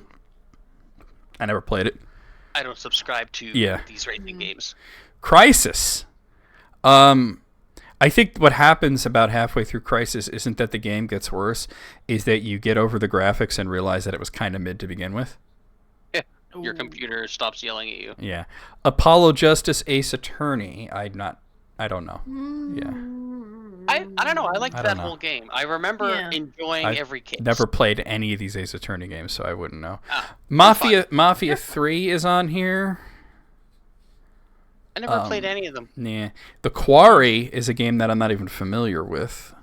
But totally. I've heard of it. Tubular It's Jonathan. ringing a bell, but not enough. Yeah. Hang on. Then he's Is it got... like from the guy that did Heavy Rain? I have no idea. Oh, it's that horror game. Yeah, okay, I can okay. agree with that one. Then we got Breath of the Wild. You think so? Wouldn't you say that Breath of the Wild gets better once you can actually do stuff and you don't Stuff like in it? you don't like die from falling off a rock? Yeah, you N. got to do a Um, little bit of legwork first. Middle Earth Shadow of War I can't comment on. I haven't yet played it. Shadow of Mordor was pretty sweet. Well, this is the sequel. Yeah. The Mega Man series, just the whole fucking The series? whole damn thing? What? Are you saying that each individual Wait, hold on. Are we Yeah. saying that each individual Mega Man game peaks early, or that the Mega Man series peaked early? Yeah. Explain yourself, Oh. Jonathan. I don't. Maybe so. Like, No. like the second one. Oh, Yeah. it's the best one, and then from there it just fizzled off. Far Cry 3. See, now here's the thing. Like, kind of the nature of Far Cry is that the further you go, like, kind of the more boring it gets. Oh. Because there's less enemies, then you don't have to deal with as much. You know what I mean? Like, it kind of just gets easier. Yeah. Resident Evil Village. Really? I played 7 and thought it was Really? amazing. I haven't played Village though. I don't know. I can't agree with that. Then the original Far Cry, which, like I said, it's just sort of the nature of that type of game. Final Fantasy 15 has been sitting in my Steam library for quite a while, and I haven't played it. So, Halo, the original Halo, no. Oh, I don't know. No, it gets better. That's consistent. No, it gets better. It gets better. I only recently started playing these games because I have the fucking the collection on Steam, and so far I've only played the first 3 Halo games, and none of them fizzle at the end. Like, you might say that Halo 3's last level is sort of like not what you expect it to be, but that's neither here nor there. Where was I? I was at Halo. Where's that? BioShock. No, you're wrong. Yeah, that's a wrong answer. You're incorrect. Jonathan. I award you no points, and may God have mercy on your soul. That goes for the whole series. Devil May Cry 4. Okay, so here's the thing. I recently played through all of these games, and everybody told me this about Devil May Cry 4, that the second half kind of sucks. And I disagree. Hey, okay. Yes. You win in the end. The second half is going back through the first half. That is true.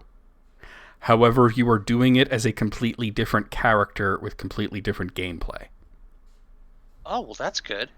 So you have to find different routes through the levels. You can't just retrace your steps. Yeah, revisiting familiar territory, but from a different set of eyes. I think the issue with Devil May Cry 4 was no bigger than it wasn't Devil May Cry 3. Which is a tough act to follow. Fallout 4 I haven't played. No. The Prince of Persia reboot game. I think Side-scroller? No, the one from like 2008. Oh. It was just called Prince of Persia. Oh yeah. I think the hype for that fizzled out fast. Yeah. No, the new game. I haven't played the new game, but I've heard it was awesome. Yeah, that's what I've heard. Sonic Heroes. I think it just takes you a few minutes to realize it sucks. Yeah. I think it's the same the whole way through. Yeah, bad. Personally. Yeah, bad. Is that the modern? No, it's originals. No, it was on like switch. GameCube. You get to switch between. And you're always playing as 3 characters. Oh. It's so dumb. I didn't enjoy it, even a little bit of it. It's a clunky idea. Metal Gear Solid 5? Oh, Is 5? Spicy. Phantom Pain? It maybe if you don't care about the story at all. But as someone who doesn't, as someone who personally, no, that's not what I'm talking. For me personally, I don't enjoy the gameplay in these. I only care about the story. Oh. So when a new Metal Gear Solid comes out, I'm going to YouTube to watch the whole thing. I thought it was really good the whole way through. It's a great movie. Yeah, I just don't personally enjoy the gameplay. And then his last one is Brutal Legend. I gotta be honest with you, that one's kind of mid the whole way through. Oh. It's just, at first you're thinking this is going to be awesome, and then you're like, wait a minute, why is this like this? Wait a minute, this isn't what I wanted it to be. Does it change styles or something? You ever see Brutal Legend? No. It markets itself as an action game, but it's a strategy game. Oh, that would upset the hell out of me. Yeah. I do not like strategy games. I like strategy games, but if I wanted to play Pikmin, I would play Pikmin. Oh, Yeah. oh my god. I don't want to play Pikmin with Jack Black saying stupid stuff in my ear the whole time. Just saying. Yeah. Especially since I'm pretty over Jack Black. I don't know how many of these were. There were 20. Totally tubular, Jonathan. I gotta give you that's like a 3, my dude. Whoa. Oh, I was gonna be generous with a 4. I am being generous. I'm giving him a totally 5-ular. Okay, here's another list from Bort. Jonathan. It makes me mad. The dumbest superhero weaknesses you never knew about, from a YouTuber named Top 10 Nerd Elite. Top 10 Nerd. Did he change? Oh, is he like? Yeah. Did he change his name? Is this his second channel, or Did he level up? he he he prestiged his ranks. How good it is, top 10 nerd. He hit level 99 and then, rolled it back down. Spider-Man has a surprising vulnerability to ethyl chloride, which is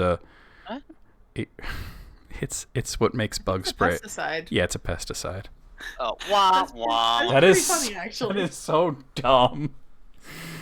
Superman. It says he's notably weak against magic, which is not actually true. He's just as weak to magic as anybody else would be. It affects him like it would anybody. It's not that he's weak to magic. It's that he doesn't have any defenses against it. Yeah, it's not that particular. Yeah.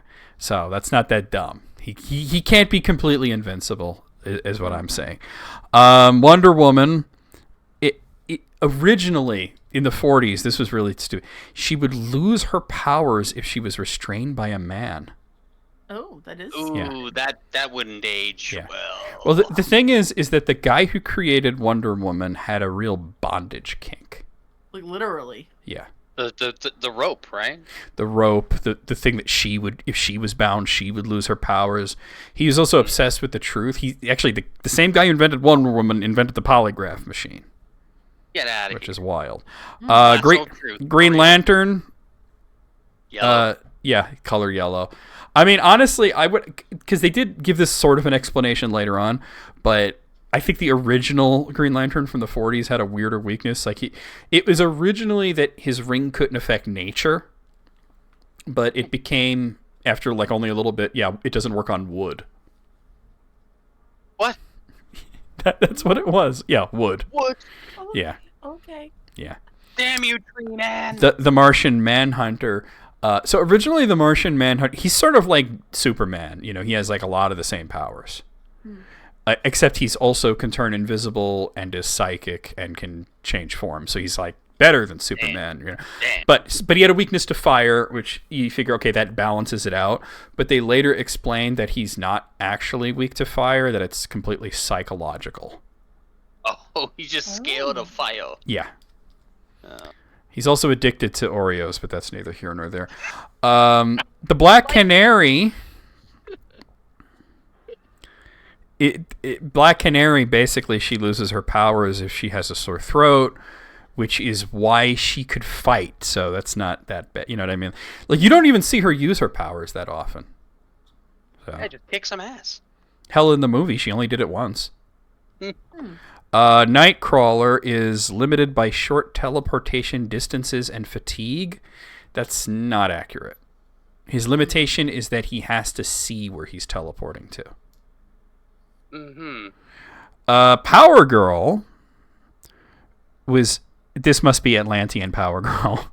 Oddly vulnerable to unprocessed organic materials like wood or stone, though this weakness has been phased out. So basically they gave her the Green Lantern Golden Age weakness for a little while. Adam Strange doesn't have superpowers, so why is he on this list? He's weak to punches. Adam Strange. This is like the nature of his story is that he could just be teleported back to Earth at any moment. Oh. He's not really a superhero. He's more of a space explorer guy.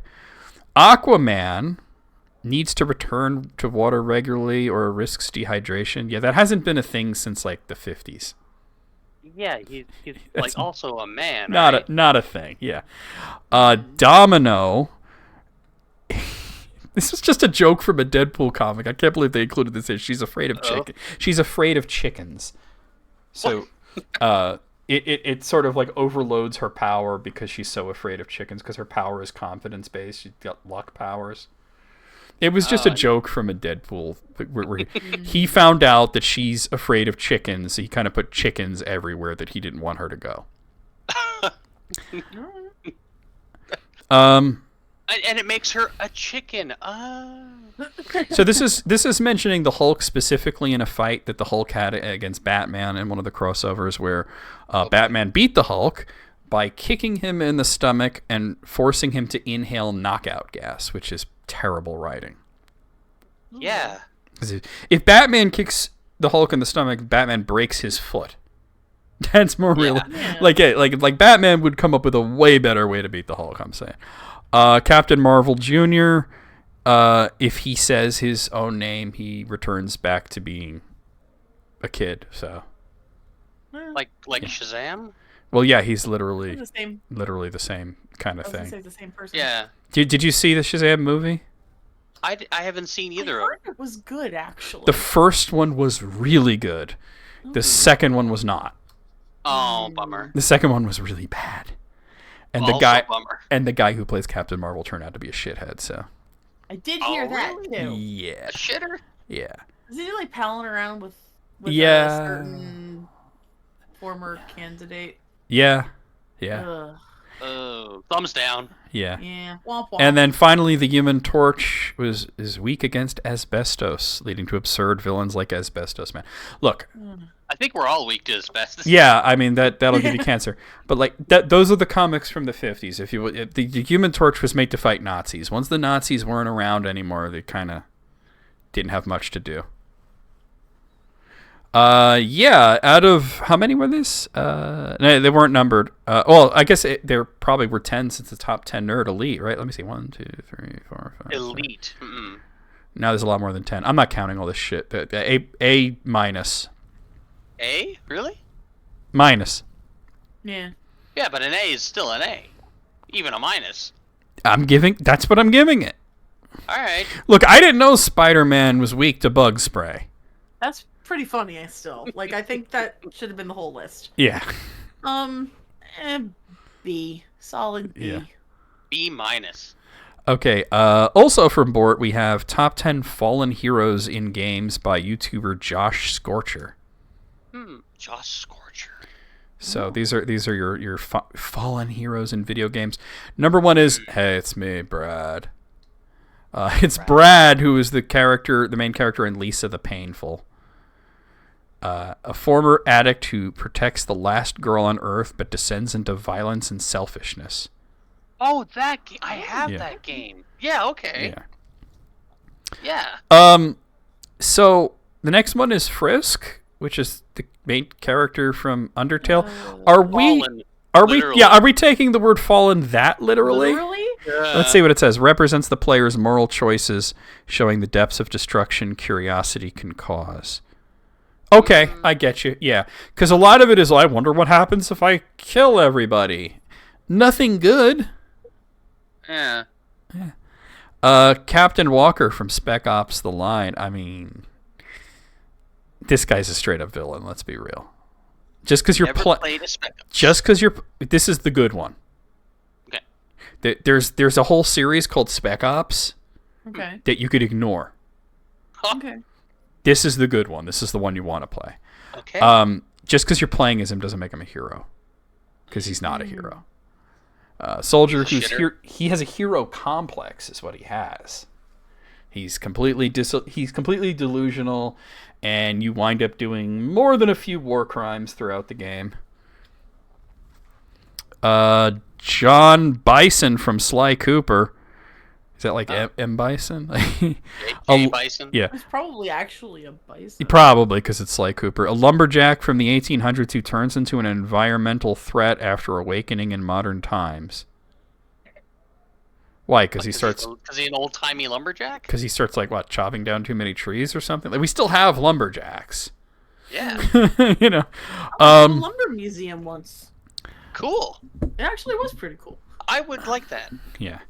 Okay, I'm not reading the next one because it's a spoiler for a game I'm playing. Ruh-roh. So, somebody in Xenoblade Chronicles 2 that I'm moving past that. Artorias Colbrin from Tales of Berseria, a kind mentor who suppresses emotions to protect humanity, becoming a tyrant in the process. Ooh, Oh, so he's suppressed one too many. He's evil Spock. Yeah. Oh, okay. And that's why you shouldn't compress your feelings. Yeah. He needs a little beard. Now, when you think of a fallen hero, this is the first one that came to mind is Sephiroth. A celebrated war hero turned alien-empowered villain after learning of his origins. His descent into madness stems from Shinra's experiments. Yeah, they did some shit. If you're a corporation, first off, boo. But second off, if you hire somebody like Hojo and you like let him like continue to work there and like do things, you fucked up. Yeah. Handsome Jack from Borderlands starts as a heroic figure in Borderlands, the pre-sequel, only to descend into tyranny. His tragic decisions corrupt his vision for Pandora. See, I think this one's a little awkward because he's a straight-up villain in the original Borderlands, and then Borderlands 2, and then you get this game that takes place before it that shows that he was good once. Like, you already know. Yeah. Like, I guess it works if you're playing them chronologically, but if you were playing them as they were released, yeah. it doesn't matter. Elise, did you ever finish Live Alive? I have not finished it yet. I'm going to skip the a next spoiler one. for me? I'm going to skip the next one because it's a Okay. big Live Alive spoiler. And then finally we have Arthas Menethil from World of Warcraft, a prince who succumbs to Frostmourn's curse while trying to save his people, becomes the Lich King. Oh, Yeah. Wrath of the Lich King. Yeah. I remember like watching the Sauron versus the Lich King death battle thing, and that's where I learned about this guy. And they basically put Sauron into Warcraft. Oh, wow. Like they basically were like, Won. oh, Sauron won. Okay. Like, it wasn't really that close, to be honest. They tried to make it close, but it really wasn't. Because the thing about Sauron is you could kill him, but then like that doesn't really stop him. Damn, he's like Ganon. Well, He's always coming back. he's an angel, so Yeah. you could kill his body, and then he'll just make a new one, or he'll fight as a ghost or whatever. You know what I mean? It's just But basically, like when they were explaining this guy's origin, I'm like, I can see the influence here. You know what I mean? I can see that they were going for something that is evocative of Sauron while not copying it directly. You know what I mean? Kind of picking okay. favorites from Yeah. Sauron. Yeah, the greatest hits, Greatest hits. There you Greatest go. hits. Considering there was a few of these I had to skip because of like games that we were playing or will play or whatever. Because I'm still going through Xenoblade Chronicles 2. Elise hasn't finished Live Alive, and Live Alive is a really amazing story. And that was basically the ending right there that they spoiled. So, out of 10, I would give this a 7. I'm feeling that's what it's doing to me. I feel like a 7 is a very reasonable assessment here. Yeah. I'm gonna get lucky with 3 7s. Ooh. You have a winner. Hot dog, you're the wiener. Feel your cravings at the Circus of Values. Oh God. The amount of times I heard that. Come back when you get some money, buddy. Honey. Oh, it's making me want to play BioShock again. Yeah. All right, well that was actually the last list in there, so there we have it. And it's just about time that we call it a day. People in the chat be like, "Yes, we all call it a day." That's literally what it called. Climax is in that town. Yeah. Yeah. It's in that state. Yeah, that town in that state. Oh, okay, so there is a map of the UK that I could bring up. Let me bring it up. That has like all the funny like not only is it all the funny town names in the UK, but like a map of how you could travel through them. It was like the road trip to the funny town names. Yes. Yes. Okay, UK. Let me find it. Oh, okay, that's not it. Come on, I brought this up for a YouTuber not that long ago. Or a Twitch streamer, rather. Okay, I got it. Okay, so we would start... Do we want to start at the north or the south?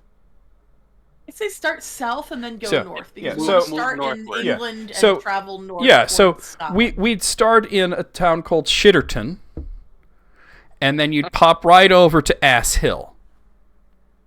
And we got a bit of a drive over to the eastern coast there, where there's Fingringho. Oh. And then Fingering. you go north, like skirting around Wales, and you visit towns such as Cock Alley and Penistone. Oh yeah. It's stone. Yeah. And then as we head into Scotland, there are right near the Isle of Man is Cockermouth, Oh. and then Dick Place, Cock Bridge, and then on an island at the very northern tip of Scotland is the town of Twat. Just at the tip. Beautiful. I love it. Isn't that amazing?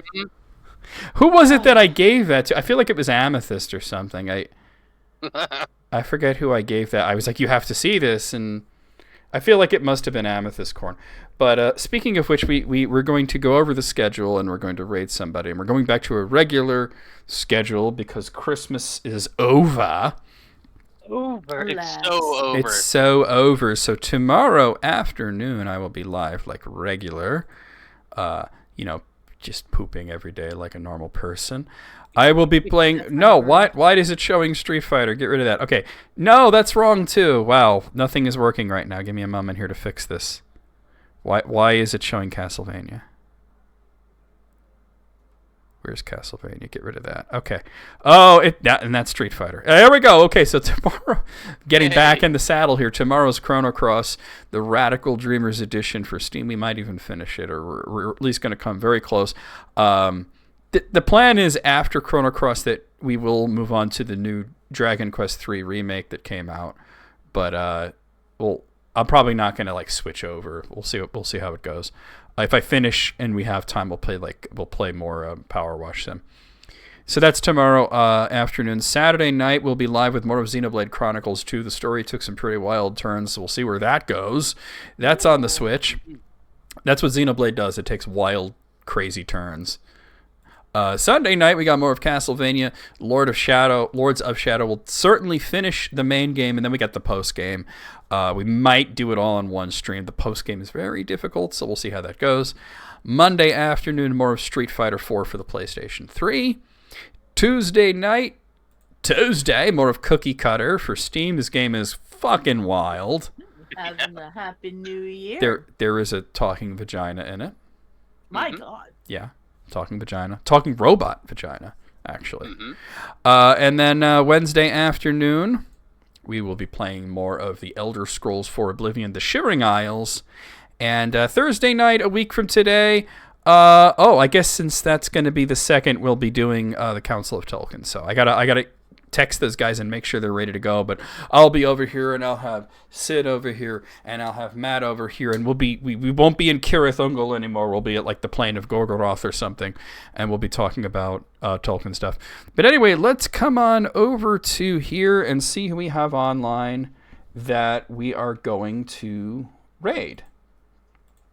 Who's on first? What's on second? I think Officer Dan might be live. Bucket of Calm on third. Let's see. Dan. No bucket. No buckets. Dan is live. How many buckets? What is he playing? He's on that DOS game kick.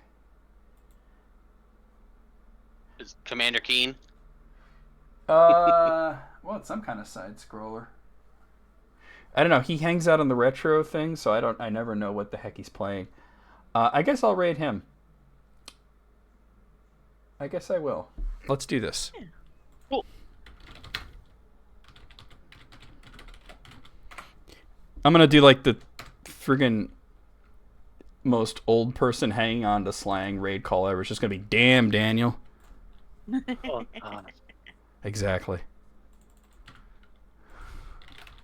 I wonder if everybody's ever rated him with damn Daniel before. Damn, Daniel. What are those? Okay, guys. There's your raid call.